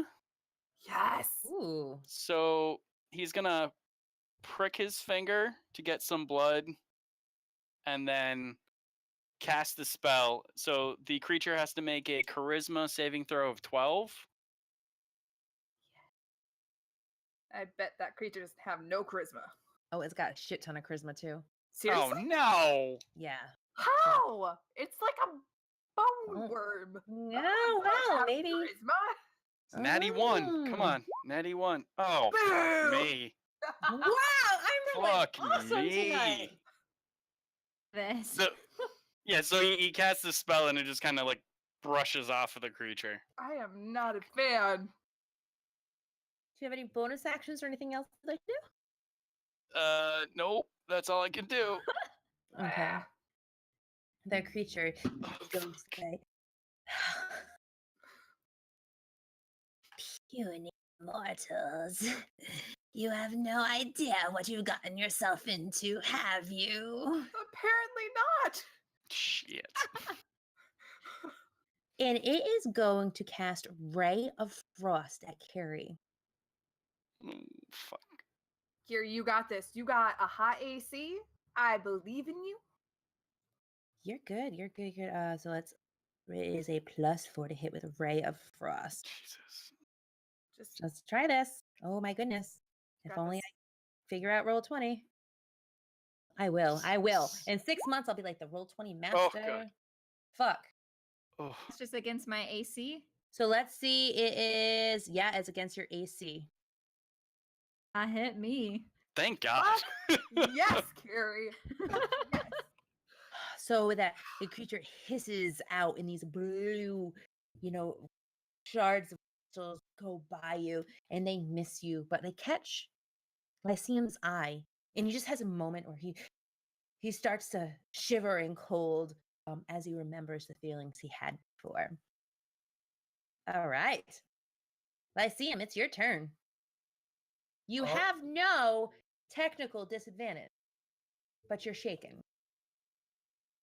All right, so I guess probably because of that, I won't take advantage Okay. on the roll. Just kind of thinking outside of what it would be. Sure. I think he kind of snaps back into place and just takes a half-hearted swing. Just let's see what happens. Okay. And per usual, I rolled a Very 6. half-hearted. So just like I said would happen, it happened. So again, he does nothing. The creature laughs again. And Fine. I think in hearing him laugh, he hears his sister's laugh. Oh my gosh, I this. love it. I hate this. What sister? This one is Tarma, the one that Tarma. he actually liked and was closer to. He can kind of hear her just laughing at him. You liked Tarma. Yeah, and she liked him more than the other one. I mean, it's all relevant. I put it as smiley. Literally. Okay, who is next here? Is that Amara? Is it me? That looks I like get Kiri. tokens confused. Okay, That's scary, yeah. Kiri. So mad. If I was a barbarian, I'd be raging. right. I'm not, so I'm just gonna try to hit it real good. Again. Well, God. Damn it! Fuck all of this. The hisses and kind of its eyes light up, and It's it looks at rigged. Amara. It's all rigged. Who, Amara, you need to make a saving throw here. Wisdom? Yes. And it is a 16. Fuck all of this. Come on. Wait, As no, you no. have Hold person. Oh, damn. Nice. All right. Wow, You thank you. break out of hold person, and you're Okay. able to act. Cool beans. That's a bonus action. So what I'm going to do is I'm going to cast Eldritch Blast at this. Does a 23 hit? Yes. Fuck yeah, it hits. Fuck, yes. Okay, so I'm going to... It does 5 force damage, and then at the same time as a bonus action, I'm going to cast my Nifty Hex. So, till the spell ends, I deal an extra 1d6 necrotic damage. You guys all know what's going on. Oh, yeah. So, Yeah. on top of the whatever it was, on top of the 5, I'm going to deal another whatever that is damage. Oh, Okay. another d6 of necrotic damage. Nice. Oops. Because I am not fucking around. You are hurting all these people around me. You tried to cast Hold Person on me, thinking, The creature's Try to- eyes are lighting up, and it is staring at you now. I stare right back. Just bring it on. All right. Carver. All right. Seeing as the range stuff doesn't seem to be working, he runs right in, and he's gonna he is going to attack with his mace. Right. Fuck you. What is up? Like, I feel like I'm getting some lucky on rolls. I'm so sorry. It's rigged. It's Unbelievable. all I need rigged. dice. This is ridiculous. I wish Oh. that other number was the one that I had rolled. Yeah, all of Alright. our second rolls have been decent. I think we were all meant to have advantage, is what we're going at. So I apologize in advance. This is gonna hurt. But I'm actually kind of excited about it. Poor Carrie and Amara. I'm gonna need you to make a dexterity saving throw as this creature's eyes start to light up and its body starts to tingle with electricity, and it casts lightning bolt at you guys. It goes right through Come on, you. Kiri. Here, you got this. Okay. Carrie, you did not make the saving throw. Amara, you did, so you are gonna take half this damage that I'm Okay. gonna roll at It's only you. 2. Come on. Okay, so no, like I'm trying to fuck you guys up. Apparently. Oh God. All right. Oh my gosh, I feel like I'm definitely gonna kill somebody. Oh no. It's not me, it's the spirit naga. Oh, As Carrie, you take Oh, no. 27 points of damage. how much is your total XP, Carrie? 24. So I'm out. Okay. At least it's not double your total Yeah. health. That would have been Wow. horrible. And Amara, you take half of that. I'm still out. Oh shit. You are both out? I'm out. All right. I only had beautiful. 14. I had 14. Either that or I have 1, because 27 divided by 2 is...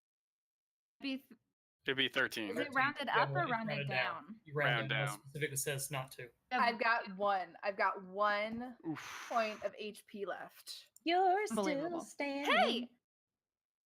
Ended up giving her 3. But still, that's on you. What? On Rich for the Yes, it healing is! Oh word my on goodness. Carver.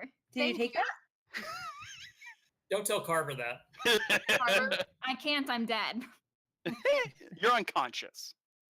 Well, You watch as the creature just like lets huge lightning bolt out, and Carrie drops, and Amara drops, and then suddenly like perks Yeah. herself up and is ready to go again. You're like, Kind of. that fucked her up. Yeah, I'm fucked up. Real fucked up. All right, back to the top initiative. Nice. Oh, well, no. Bonaga went. Now it's Lyceum's turn. All right, so Lyceum wants to spin around on the other side of Carver and then attack. Okay, Yeah. do it up. If you hit, you have sneak attack damage. Come on, waiting for a big hit. Please hit. Please. oh, good. Avenge Thank me. God. Woo! Finally. All right, so that's 9 points of damage. Okay. I think he slides around, and as he slides, he scrapes the short sword off the side of the bone naga. Okay.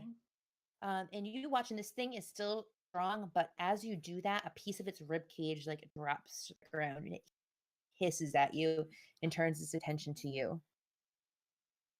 Carrie, I think you have to make a death save now. I think that's how it works, right? Yeah.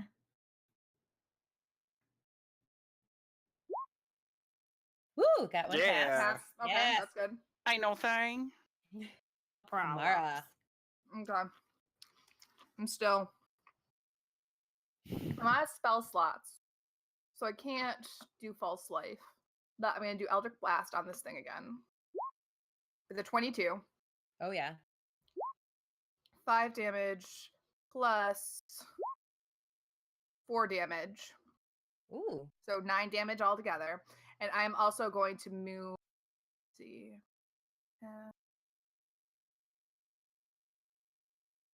I'm going to use my movement to like try to go back to get as much cover as possible because I got 1 hit point left.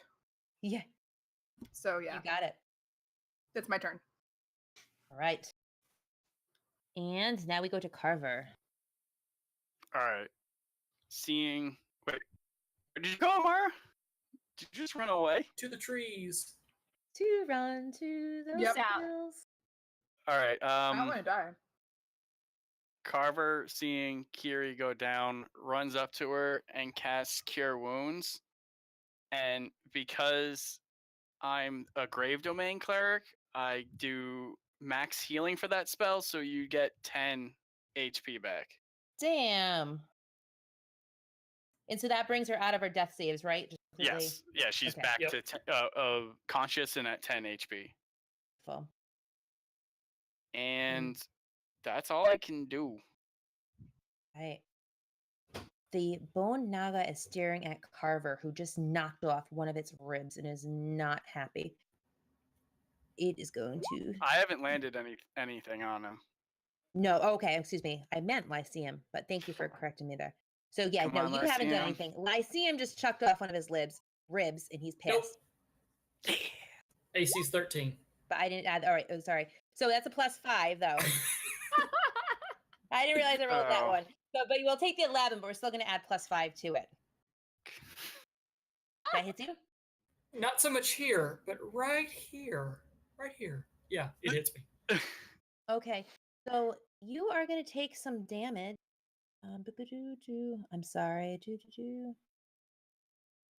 As its fangs go through you, you feel a piercing, and you're going to take 8 points of damage. But it doesn't let up on you right away. It kind of pushes in a little bit more, and you feel a sickening sensation as poison is just pushed through your body. And you're going to take an additional 11 points of poison damage as the creature just Wait, what? pushes Oh. out venom on you. That's 19 points of damage altogether. I'm down. Lyceum's down. Dang. I guess you don't get to take your turn then. So, oh no, you have to make a death save, right? Oh boy! You don't be so thrilled about that, I'm Danny. sorry, I'm not. I mean, like, Jesus. Hold on. I have disadvantage on saves. you do. Oh no. Oh, I gotta roll it again. My bad. Yeah, no. Oh. Oh. All right, so that's one down. See him fails the death. Amara. No, Carrie. You're up. I crack my neck, grab my sword, and round 2 of this fight in my life. Okay. Shit. Believable. Carrie, It's really you go to attack this creature, and your sword gets caught on the divot of the broken rib that Lyceum did, and you lose your like handwork on it. Your next attack is going to be at disadvantage. I know in this like the 5e rules are we don't roll bad stuff for fumbles, but I don't like that. We're gonna. But likewise, with natural 20s, we'll have some good stuff happen. So your next attack roll will be at disadvantage. it is what it is today. Yeah. Amara. Okay, I'm gonna use my. Who is down right now? Who's down for the count? Me. Lyceum. All right, I'm gonna use my movement to go towards Lyceum. What is that? 5, 10, 15, 20, 25. Okay, that's 30. Whatever. Okay, so I'm right here. Eldritch Blast. All right. 21. Bam. Yep. Fuck, yes. Yep. And then another 1d6 because fuck yes. That's fine. 6 damage. All right, you are pecking away at this creature. It now more ribs are starting to fall off of it, and there's actually one of its big like fins at the top. A big Okay. chunk of bone falls off, and the thing hisses and says, "I use will see you to your death." Okay. At this, yeah, I was about to say, go, just go. No, do you have a bonus action? I'm so sorry, I didn't mean to. No bonus action, just despair. You can reply to it. You can cry as a free action. Ah! Yeah. As Amara vomits. No. All right, Carver. So now seeing Lyceum is down, he's gonna make his way around the creature, staying in melee. He's going to use his spare the dying, so he's just gonna kind of like run over, kind of like tap Lyceum real quick, probably like just all on the face to stabilize him, and then he's gonna just look up with a little anger, but also a little kind of like glee, like this is a good fight, and attack with his mace. Right. Hit you, motherfucker! Oh, yes! How much damage do? So many. 5. It is still standing, but now it is furious as it's standing at you, staring at you. Can I hit more than one of you? I hope. No, I don't think that's possible. Here, I'll look it up. Nope, can't do it. All right, well that's disappointing. But Carver is gonna cast lightning bolt at you. So you're gonna have to make a dex saving throw right now. Dexterity saving throw. Ooh, I have a -1 to that. That's not good. That's Come not- on, that's natural okay. 20.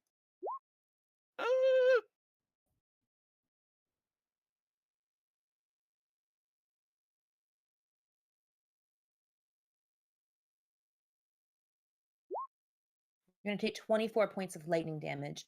What? Yes. As this Well- creature casts lightning bolt in your direction. Well, Carver is unconscious. Carver is but 3 are left standing, and this creature is not Oh, looking wait. so great right now. Hold on. Oh, tell me. Because I am a half orc, when I drop to 0 hit points, I have relentless endurance. So I'm about to pass out, and then I just like, nope.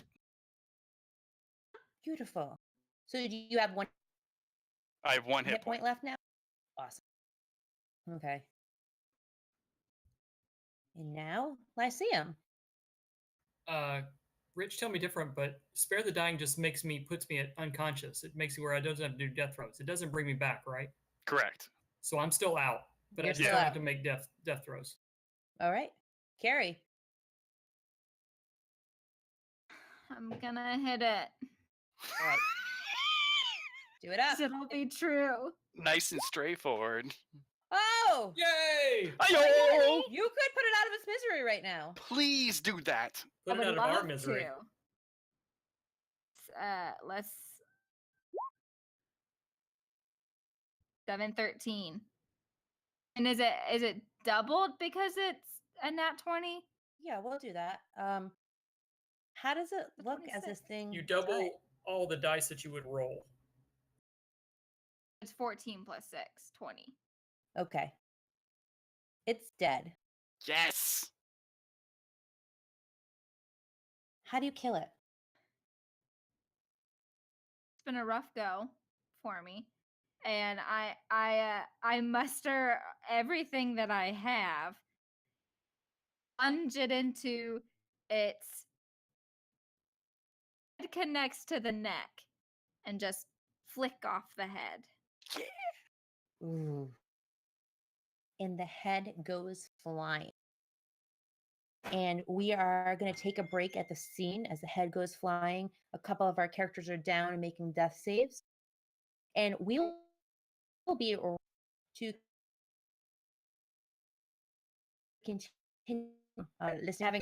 I don't think anybody's dead right now. So we'll see you in a few minutes. Yeah.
Hey, so I think we're back. Welcome back to the Dying Kingdom.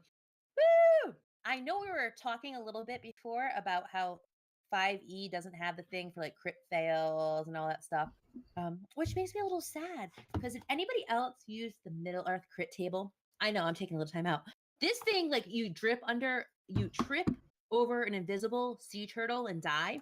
Let me just read one of them to you. Blast. Blast freezes head, dies in 2 rounds. Skull and brain are brittle and lifeless. Like this crit table is if you hate your character. That's amazing. I love it. Yeah, So that's maybe a messed up. one shot sometime with lots of death. Yes. I'm not using this crit table. No. Oh, you're scaring the crap out of me.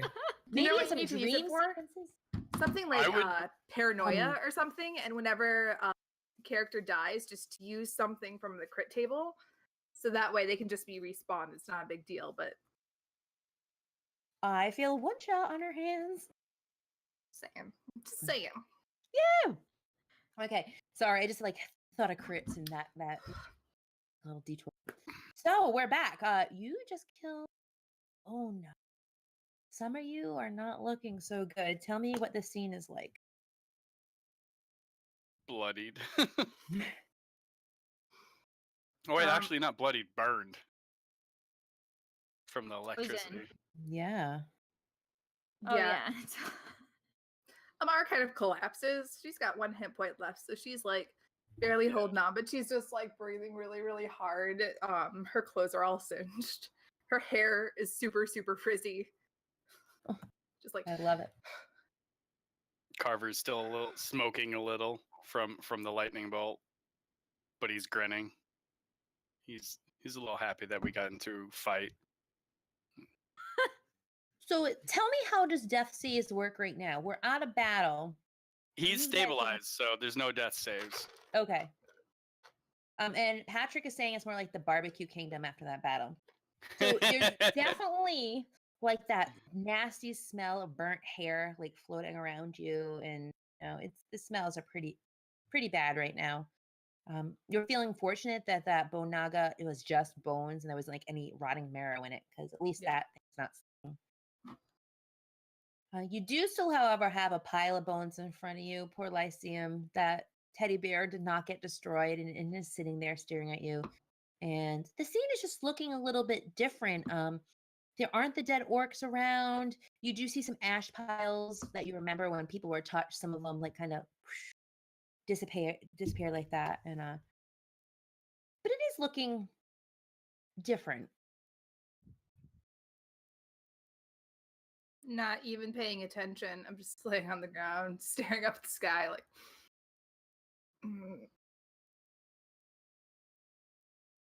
I think Carver would go over to Lyceum and kind of like make sure that he's not like that he's like actually stabilized, and then kind of like smoosh his face a little bit and like shake his head to see if he wakes up. I think so. Lyceum basically kind of wakes up and rolls over and throws up because of the poison. I mean, not on you, but just kind of over the side. You could see the big kind of fang marks in his arm. It's all black around it, and the veins and stuff are all kind of nasty. And he just kind of is mumbling, but doesn't move. He'll live. Lyceum, please make me a will. Oh my gosh, someday I'll get in the habit. A wisdom save. Why, sure, I'd love to. Oh, thank you. Is he still at disadvantage? Of Sorry. course I am. What Yeah, did you think that anything would have gotten off in the time I got poisoned to death? Something got off. Oh. Not even good. Hey. Oh Okay. no, that's not disadvantage. Now it's It's disadvantage. disadvantage, but still 15. No, No, 15 it's and fine. 16. Yeah. Oh, I'm Yeah. sorry. It actually rolled it twice. My bad. Yeah. That's what. Yeah. So yeah, okay. You are a little disturbed by this. The teddy bear is like sending you, you like keep on looking towards it, just like you look towards a train wreck and you can't, stop looking at it. But you're still in your headspace. You're still fucked up. You're still, have the mad effects and stuff. But nothing has progressed, gotten worse. Thank God. So Carver, seeing that Lyceum is stable enough that he's not gonna like die, he's gonna now try to check for any clues around the area to see like what might have happened, why we don't see corpses anymore. Perfect. Before you do that, Carver, you're versed in undead and that stuff. Give me some kind of, I'm gonna say it's Arcana, but give yourself a +2 on it for your knowledge of the undead. And everybody else can give me an Arcana. No, Yeah, that would roll have been if a they 4 want. with the But, +2. All right. Hopefully, I got you. Because Carver, your skin's like on edge thinking about that bone naga. No. Oh. I'm still lying on the ground, like. And are you trying to get a tan? Ah! Has sweet death finally taken me? Not today. Oh, Not yet. can I use my inspiration to re-roll that? Yeah. Might as well think use it about now. that. Woo! Our divine favor. Ha-ha! Nice. Oh my gosh. Thank you. Woo! That's how Oh, you nice. use inspiration. That's right. Our divine favor is at 85.33%. I think is not updating, so you do get divine favor and perks from that. But so Carver, that's amazing. Lyceum, do you want to roll or do you not care? No, Do you I care what's know. going on you? I don't know. No. Okay. So it dawns on you, Carver, back to your teachings and the such that bone nagas are products of necromancers.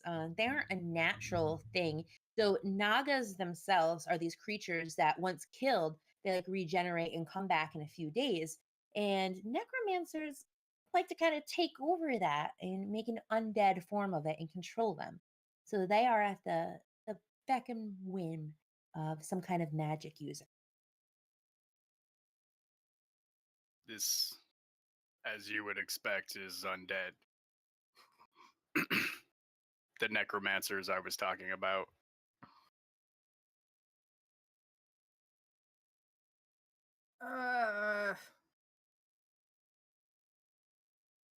Guess the question would be why it wasn't here earlier? Is there something I could roll to give me insight into that? Sure. Well, yes, go ahead. Like what do you suggest? Like Why it wasn't there? Like, why don't we do you were going to investigate first, right? okay. Let's sure. do that first and Alright. do a survival or a perception, survival, whichever is your better skill. Well, I've got investigation too. Sure. Like, yeah, that's that it. works. That's not the better skill, but that's the one that probably makes the most sense. So Okay. 16. 16. You find some new tracks. You find 2 sets of tracks leading away.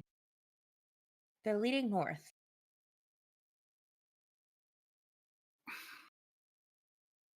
And it doesn't look. It looks like they're like fresher than they would have been, like when we were here yesterday.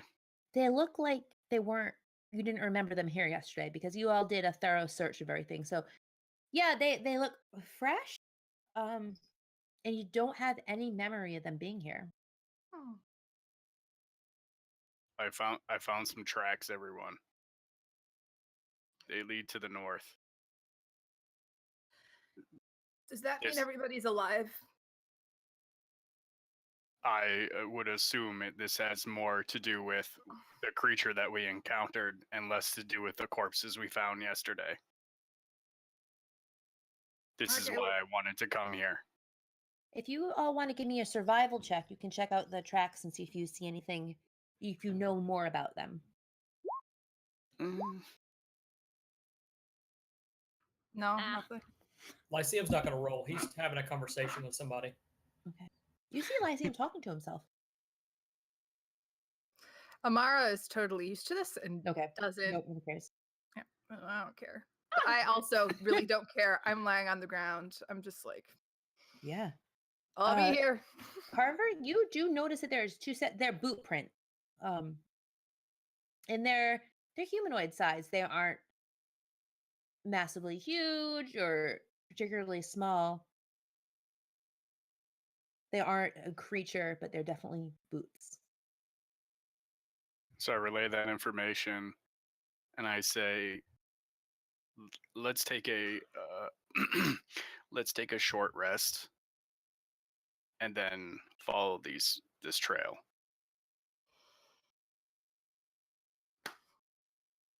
Sounds good. That's good. All right. So how do you take your short rest in a pile of bones and a discarded teddy bear or I want to say it was discarded, perhaps clutched in death grip, but the hands have since let go as the bones fell apart. Lying on the ground, not giving a shit, is how you take that short rest. Okay. Your raven is grooming your hair as you're doing that. It senses that you're All right. not doing so good.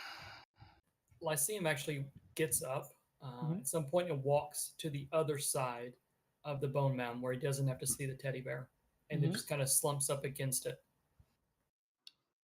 Yeah, I for that teddy bear with the bones. I just of it. Just No. You start hiding the teddy bear, and you have memories, just a sudden flashback of your childhood and you being punished for sneaking a piece of bread and having your only toy, your teddy bear, thrown in the fire.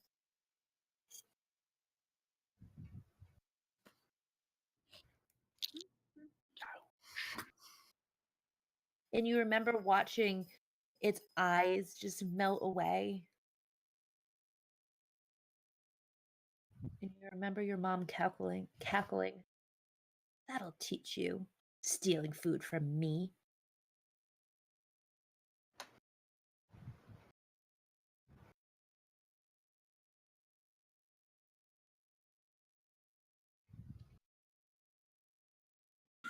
That happens.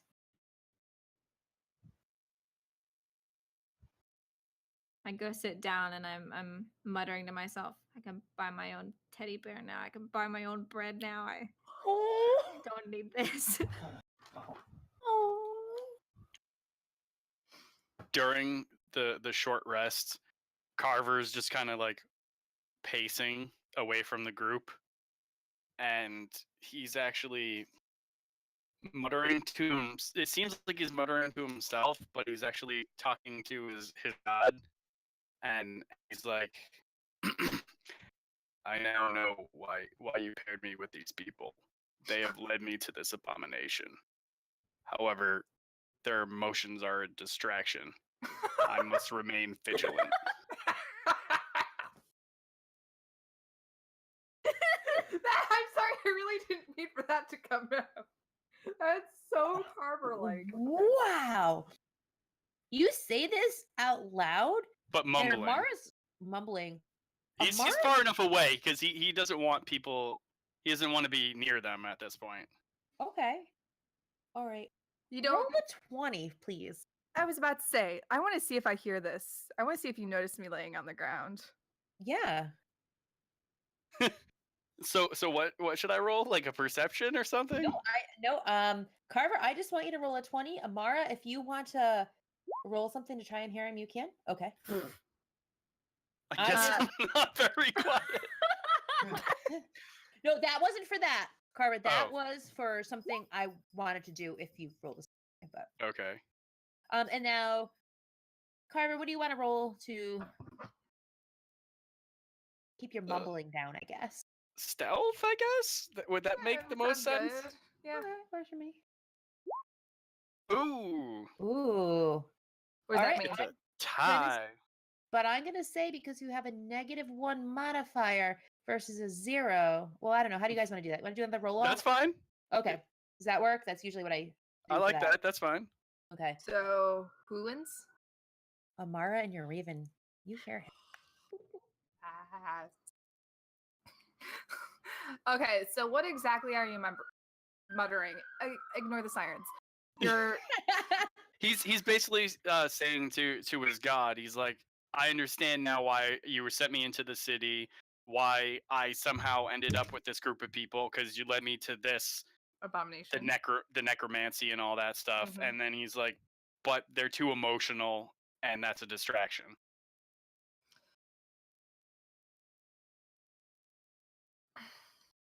Hey, and I just say this on the ground. What? I resemble that statement. Whatever. And then that's it. He's just like, I have no idea what she's talking about. Emotions. Mm. How do Carver, you do it? Just take them away. They're stupid. Your Raven pulls at your hair really hard. Yeah. I thought it'd make you feel better. Mm. Okay, thank you. No, it didn't. And Carver, you did not hear any answer from your god during your prayers there. Yeah, But you don't Go you ahead. don't feel like neglected by him or his approval. It's just kind of a neutral stance. Yeah, he's used to of her not responding. Her, okay. It's kind of just like usually a one-way discussion. I think he's more used to if he does think he's getting contacted, it's more like in a dream state where it's less of like a direct back and forth and more of like interpret this dream and go from there. I also think that it should be wise to add that I find all of you quite sane for being a crazy one, except for Carver, who for some reason thinks that there is a god of death who can hear you and can grant your wishes. Like, death is like a chaotic force, just takes at will. To think that you can talk to death and have death on your side, I feel like is an absolutely insane notion. Now Like- that's hilarious because Carver would think that death is order and organization, not Death chaos. is natural, but nature has its chaos, y'all. Agreed to Which you have disagree. yet to see in full force. Oh, we got two cats now. We do. This is Sephiroth and this is Ahsoka Tano. Hi, stream kitties. You're so pretty. So where are we going from here? You taking your short rest? You're each doing your thing.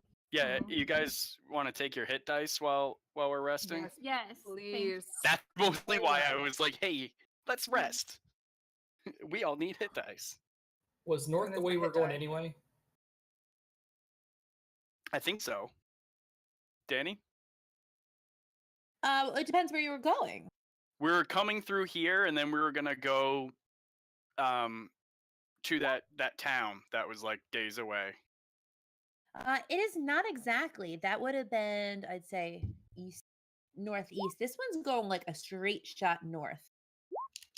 Okay.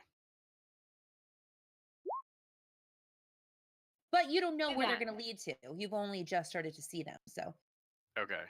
how do we do in hit dice? I did A okay. combo. I've done it Can- all wrong. Can we only roll one hit die at a time? Like, spend one there's hit that- die per short rest?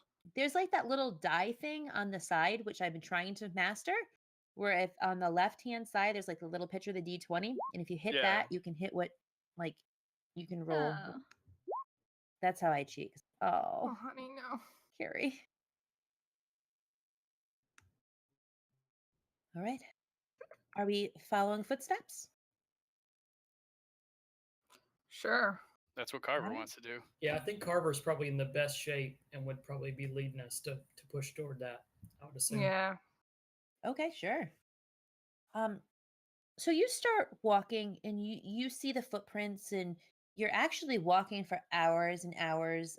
They don't follow any roads. They are through the woods, but Carrie, you know that there's roads around here. You've traveled them before when you made your escape from 10th, the city that was overrun by Stonefist. You came down that road and you know you're running parallel to it, even though it's days and possibly even weeks away, depending on how you travel. You're headed in that direction. And it just bothers you. You came south for a reason. To escape, am I correct? Or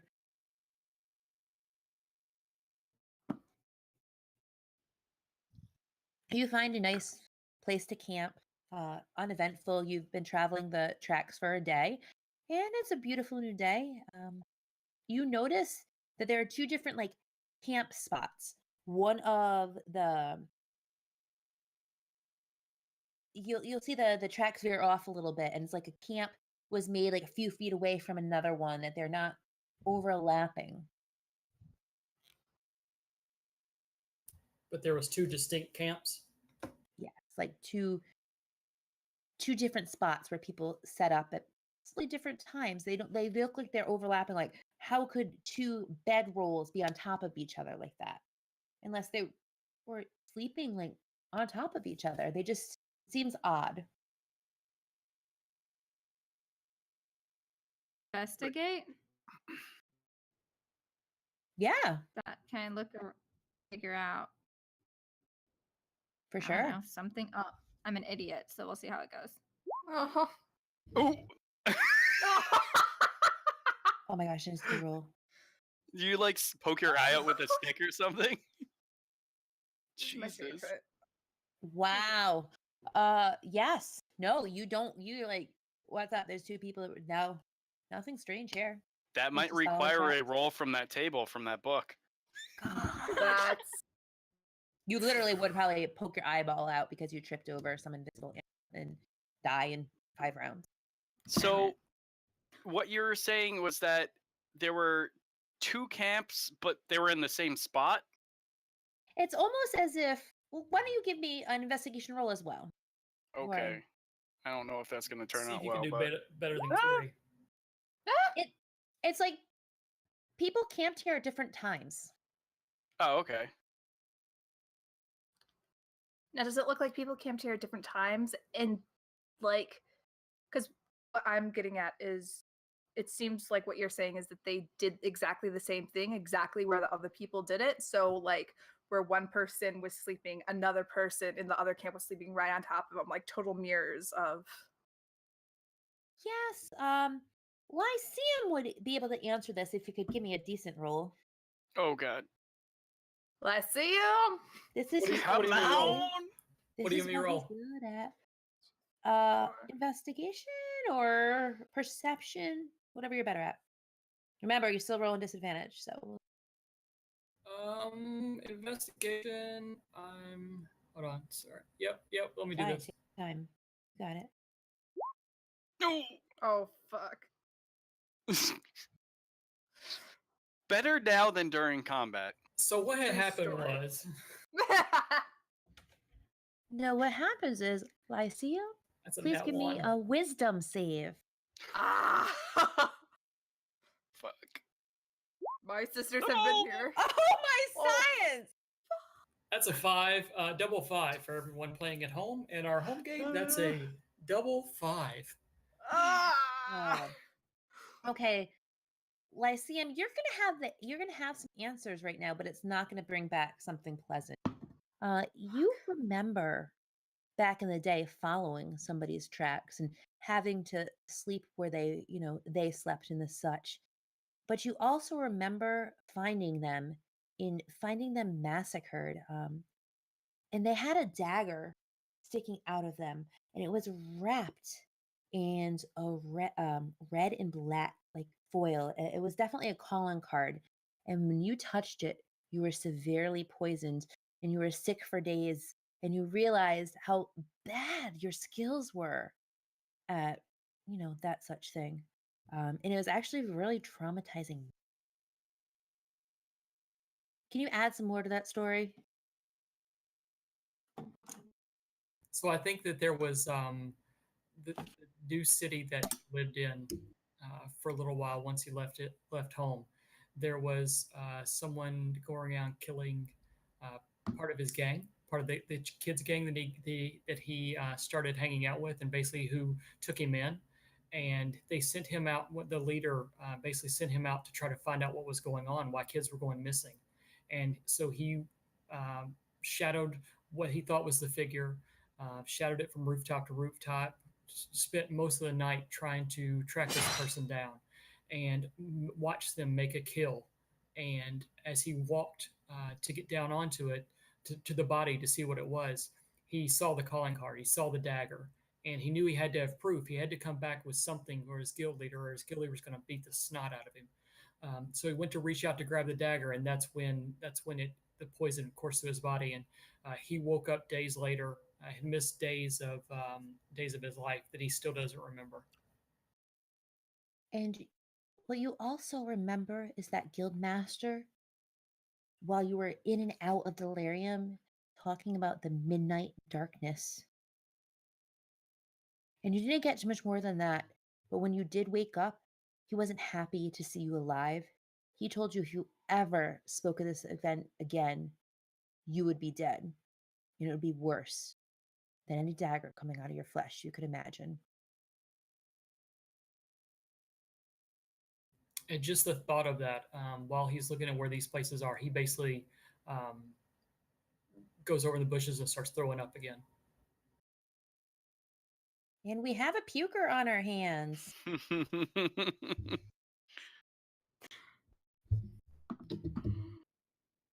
These backstories, man. I know, huh? But you did learn something. So once he gets, And I want to thank Lindy there for the raid. That's very sweet of the raid. Thank you. And Lyceum, I didn't mean to. No, you're good. Raids are good. Yay, raids! Thanks. Raids. So I think he ends up through the haze and vomiting. You hear him kind of choke out, midnight darkness. He's here. It's here. And that's the first time he's actually ever said out loud to himself, to anybody, about this. Since he almost like repressed the memory that he even had it. And so this is the first time he's saying it out loud. So he's almost saying it very uncertainly. Do any of us recognize that name? You're going to have to roll real high on some kind of local history or something like that. Yes. Nope. Do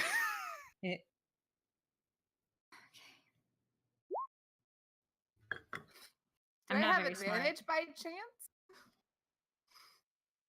I'm If sorry. not, No, then you no. don't. Damn it. You do not have an advantage. None of you know the midnight darkness. But Lyceum, when you say that out loud, like your skin just prickles and you feel like, oh fuck, I fucked up.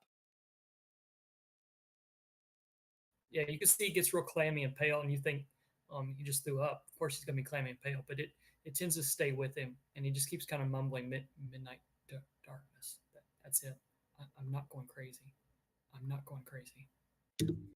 Carver completely disregards it because he's like, he's just been mumbling shit all day. So yeah, you probably wouldn't take it any different than him talking to himself or calling out his sister's name or anything. I've listened to you mumble before. I've never heard the midnight darkness. Whatever. Sounds super cheesy. 1970s Greyhawk, baby. What? I kind of I crouched down. I was like, "Do you want to talk about the?" And she kind of suppresses. She tries to suppress a smirk almost.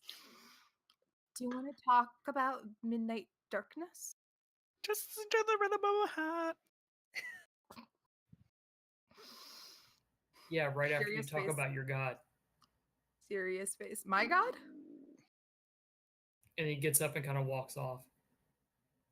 As he's walking off, I'm like, not sure if I follow an actual god. And she kind of talks. I don't. Maybe that, but like, I don't really follow death. Or like, I'm like, oh, you weren't serious. Good talk. Night darkness. Stupid, right? It's such a cheesy name. Like, yeah, it's Midnight darkness, midnight darkness. Oh, scary. I know, right? I'm You just see talking. her raven like dancing on her shoulder. The Raven's just cawing, and I'm just like, no, I totally know. Really stupid. Like, nah. I'm so scary. I'm in the darkness. I want to talk Carver- about your god. Meh. Carver's leaning up against a tree, knitting, and is just like, I love it. So you are all refreshed from your, you're all healed. You had a full night's sleep. We'll Okay. say you had a safe thing. We'll bring you guys up. And you can keep it's the morning. You can keep on traveling. Okay. It's up to you.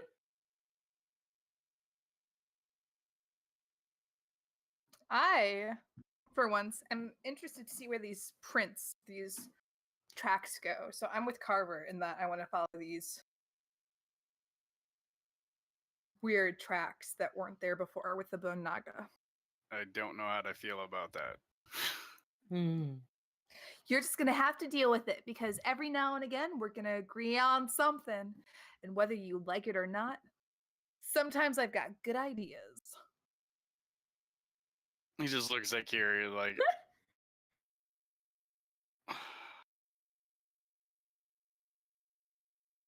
So we're traveling on. All right.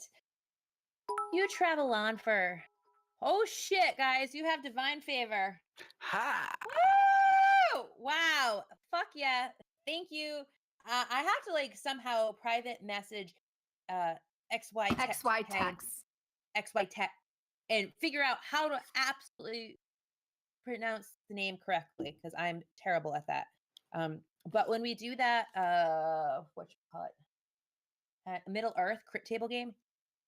I want yes. All right, so let's roll. Oh, divine favor. I get to roll a die. So see who gets the divine favor. So we'll go. Carver is 1, Kiri is 2, Lyceum is 3, and Amara is 4. Who's gonna get it there? So let's do the Zytech. Zytech? Did I do it? Zytech. Zytech. Makes sense. Thank you. I am the queen of not known pronunciation there. And let's get to roll a d4. It's like Lego. Hell. Okay. Damn it. 2. Kiri. Yuri. So now you get to roll d6. See what happens. Watch. Still start going. Get Adness points as well. 4. All right. So you can bank this. You're gonna have a critical hit, a natural 20 that can be used to hit on any roll. Hell yes. Which with that is gonna do crit damage, right? So that's a good one to bank. That's a clutch thing. So you can use that whenever you want. And we thank Zytech. You rock. Thank you. You the best. Thank you. Right. And so you So travel, demure. right? Thank you. Thank you. Jim That is is so singing good. "Let the Midnight Darkness," that song to us, which will be stuck in the head forever. So thanks, Jim. Not really. Really, Jim? Right? Come on. Don't encourage her, Jim. Don't encourage her. All right. I will start So singing.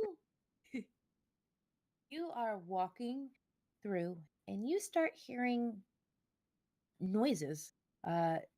You hear the distinct swing of whoosh, of a weapon going through the air, and you hear grunts, and you hear lots of like moaning. And Carver, your hair is standing up on end. Yeah. Is through the woods in front of you.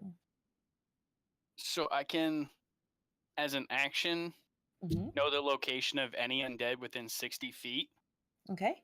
that isn't Ooh. behind total cover and isn't protected from divination magic. Sure. So what do you learn about them? Just that they're Just where they there? Okay. How many, that kind of thing, or just It just says the location of any undead. okay. So like, if there's a lot, I'd assume I just get like a big blip or something. Yeah, you get a big 60 feet. Yeah. Yeah, you get a big blip ahead of you, right on that 60-foot line. I'm So gonna find a place to scout things out.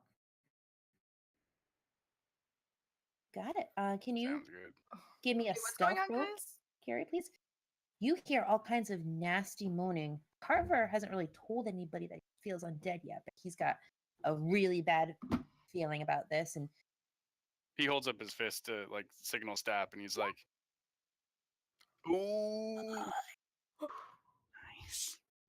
all right, we're not going to move the page so I can tell you what you see. Carrie basically disappears, right? Ow. She's like, Okay, so Oh, I'm shit. pulling up a map here, and you are down at the very south of that map, Carrie. You peek through. I can't do any of that ambient lighting shit or what you cannot see, but I got to figure out how to bling this. Like down at this bottom here, right in between those trees, you're sneaking through, and nobody has heard you, and you can see as much as you could see through those trees there. You see zombies. Well, they look like undead people and some skeletons. And you see all kinds of nasty monsters, even a ghoul. I don't know if you even know what it is, but it's like this wicked ghost-like creature. You can't see anything in great detail yet, but you do see this older man fighting them, looking incredibly beat up. And around him is all kinds of dismantled undead that you can see that he's already dispatched. Mm. Okay, I forget to tell my party what I saw, and I just get the sneak on something. Okay. Carrie, what you notice as you're going, this person that is fighting with the most incredible skill. You are absolutely floored by it. Floored by it. The moves he has, and you can see that he's an older age, are just they're incredible.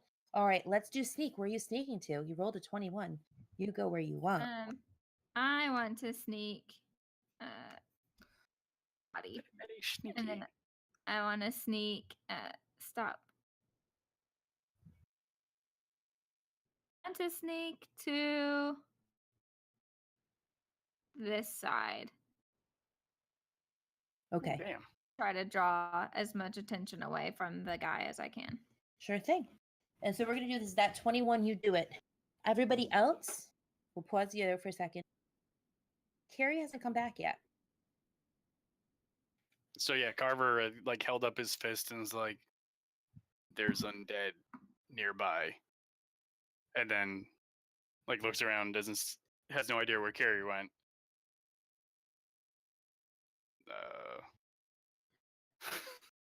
I guess he's gonna run towards where that blip and just try to. wait. I kind of turned to Dave and I'm like, hey, can you try to go where the moaning is and see if Kiri's there?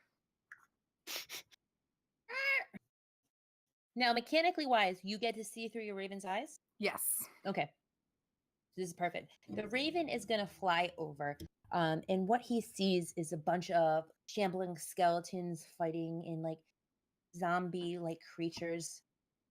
He zooms in on one, and it looks familiar to you. It's a half-orc boy fighting in an undead form. You see Carrie sneaking up on him as they are all going after this older gentleman in beat up armor. But it's absolutely gorgeous. It's like armor that you've never seen before. And on it, there is a beautiful sigil. It's a black triangle shield like armor. And then it starts with a red arrow facing up. And in the middle of it is a crown, and a lion and a crown in it. And then it ends with a white battle axe. And you can tell that it's been through hell, but this is something important. Do I And- recognize this? Would it be like a history check to recognize the symbol? No. Eh? Yeah. History? Mhm. Ah! 17. Okay. You've read about something like this back when over kings were something to be respected and not quite so shady as they are now, we'll just say. Mhm. There used to be a group of knights called the Knights Protectors that were sworn to protect the Overking and everything of the Great Kingdom. Okay. And you think that that's the heraldry that you saw. Cool. Let me just write that down. The Knights Protectors. And what is And that on? Is that on the older gentleman or The on older one of the gentleman undead? fighting all these undead. Oh, okay. And what you see, Amara, is shit ton of undead that he has already dispatched. This guy is did fuck shit up, but he's beat up. He is hurt. He's obviously had hordes of creatures against him. You kind of see her eyes glaze over. He kind of white. They go back to clear. And she just kind of come with me as she starts walking, or fast walking, I guess, towards where Kiri and the rest of the undead are. Are you trying to be stealthy or are you just running in? I only I- ask because Carver's going to follow suit. So if you're trying to be stealthy, he'll try to be stealthy. I'm gonna wait till I get closer up to see what's going on. If Kiri is still being stealthy, then I'll probably follow suit. If not, if she's just all out fighting, then being stealthy is not really Amara's strong. This is not gonna be a 2-second battle. Mm-mm. So we're gonna call it here for the night. Oh, When we no! return, Carrie is gonna get first dibs as she's snuck. And she's right up there. And Amara, in your head is that vision of that orc boy. Just in his undead form. Those innocent eyes are now black and they're just staring into your soul. And you remember him crying out and asking, "Hi, why me?" I will give you the release of actual, like, natural death, tiny orc boy. This is totally me, like, out of character because fuck all of this. Oh man. And that is the end of episode 4, Death May Die. And we've got a lot more coming for you next week, guys. Oh my gosh, thank you for letting me fuck with you, like your characters. I love That it. was so good. Oh my gosh. I Just wanted to cry making. at some points. Like, you are all killing it, RP. The backstories, you so much.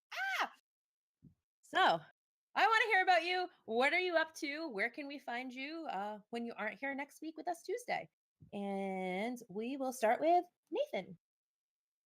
Hey, what's going on? I'm Nathan again, your slightly crazy, maybe, human rogue. I'm sure nothing ever bad will happen because of one choice that I made where I should have used my inspiration and saved. But, you know, hey, let's do what we do. So besides that, I'm on Twitter at Nathan E. Bailey. Hit me up if you ever want to play a game or if there's anything going on. I'm always looking to play and always looking to hang out. Awesome. Nathan is a good guy. He's going to be at Catacon with us in November, so we're super excited for that. I don't remember what order we did last time, so I'm not picking choose. I'm just going to go on my screen. Laura! I'm Laura. I'm on Twitter at HuttonButton14, and I am on on a podcast. It's an all it's an all women, all ages, family friend, whatever. It's a D&D 50 actual play podcast. I'm not smooth with my words. It's just awesome, you guys. I like if you haven't checked out this podcast, all of the women on there are fantastic. The stories are fantastic. I caught a little bit of it, and it's just I can't say enough about this because Thank you. I really it's appreciate so good. that. It's so good. Thanks. We have a lot of fun. I don't know if I said Fate and the Fable Maidens. I always forget to say the name. But that's what I do. Yes. So check that out. Check Laura out. And Rich. I'm Rich. I'm Quixotic on the Twitters. I will be probably going to a catacon as well, if I can swing it. Can you take another car ride with us? With me? Yeah, it wasn't nearly as bad as I was expecting. Normally, when I'm on driving in general, You need to make Argentine. notes. Yeah. normally That's normally next time. after 2 hours in any type of vehicle, I'm ready to get the hell out of there. And after 15 hours with Danny and the rest of them, I was good. I didn't have any problems. It was a good drive.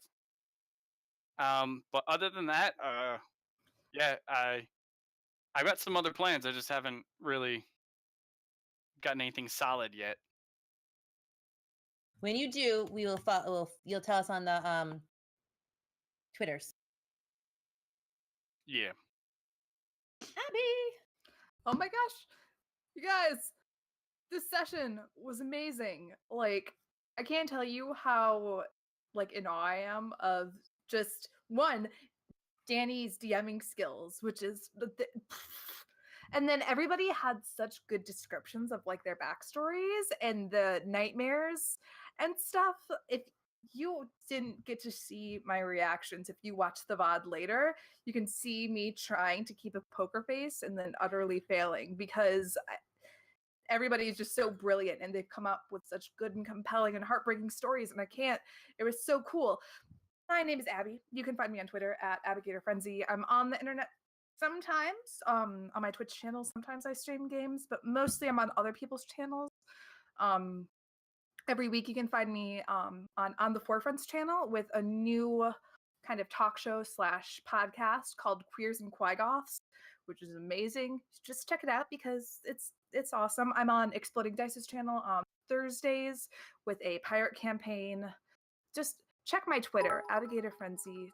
You'll find all of the information that you need to on there. And thank you guys for watching. You're all, and I love you. Yes. And speaking of exploding dice, we're gonna raid them in just a few minutes there. So What? yeah. Oh yeah. I gotta figure out this raid. So it's awesome. One other thing to add. Yeah. When Please. when the date is actually decided, Nathan and I will be playing in a Tales of Blood and Stone one shot because we ended up getting picked for that. So if you can't get a VIP pass to a catacon, that's just as good. And legit, that was like pulling names from it. So Tales of Blood and Stone, the Shadow of the Demon Lord podcast I'm on, had a giveaway for one shot. So we'll be streaming that on my Twitch channel, Drunken Geekery. When we do that, and it will definitely not be family friendly, but that's okay. Where Laura, I want to do family friendly. I ran No Thank You Evil at PAX Unplugged, and I could do it. I swear once. I was like totally G-rated. It was awesome. So yeah. Somebody Amazing. said it depends on the family, but I'm Danny, Imperial Scum on Twitter, who you can basically find out what I'm up to. Shadow of the Demon Lord, Tales of Blood and Stone. I'm on this channel on Sunday nights too, playing Ilara on Return to Greyhawk. I do the Cypher Cast, which is all about Monte Cook games, with awesome people like Jim that's in the crowd there. And I like to run games in New England. So if you're in New England and you're up for like a weekend one shot sometime, hit me up on Twitter. Let's figure something out. But you got to come to Rhode Island because we have good beer. And yay! Thank you so much for joining us. I can't wait for next week. A fucking Night Protector! That's a big deal. But with the Night Protector. Thank you all. You did such an incredible job. like role playing. I'm floored. You gave me as you are every GM's wet dream because all right, that was bad. You are every GM's Wet dream, I feel like happiness. is pretty good. Like, Yeah. it's always been my life goal to be somebody's. Several fire pit. Oh my gosh. I love you all so much. Thank you. You're awesome. You give me so much to work with, so much to mess with, and we'll see you here next week. And if you can stick around, you're gonna raid Askren on the Exploding Dice channel if I can figure out this Twitch shit. And thank you so much, Zytech, for all the bits shit. Yes. Yes. Divine favor. It's gonna save the day. All right, One let's day try- I'll get that. Yeah. Oh my gosh! Look, it worked. The raid command worked. Oh. All right. I'm super excited. I don't actually know what we do for a raid. Just be It's just like, counting down. yeah, just like, hey, Askren, we're here. We're here. We're raiding. Please. That's Zero. I had a character. Wait, sorry, raiding now? Yeah, you can go off, I guess.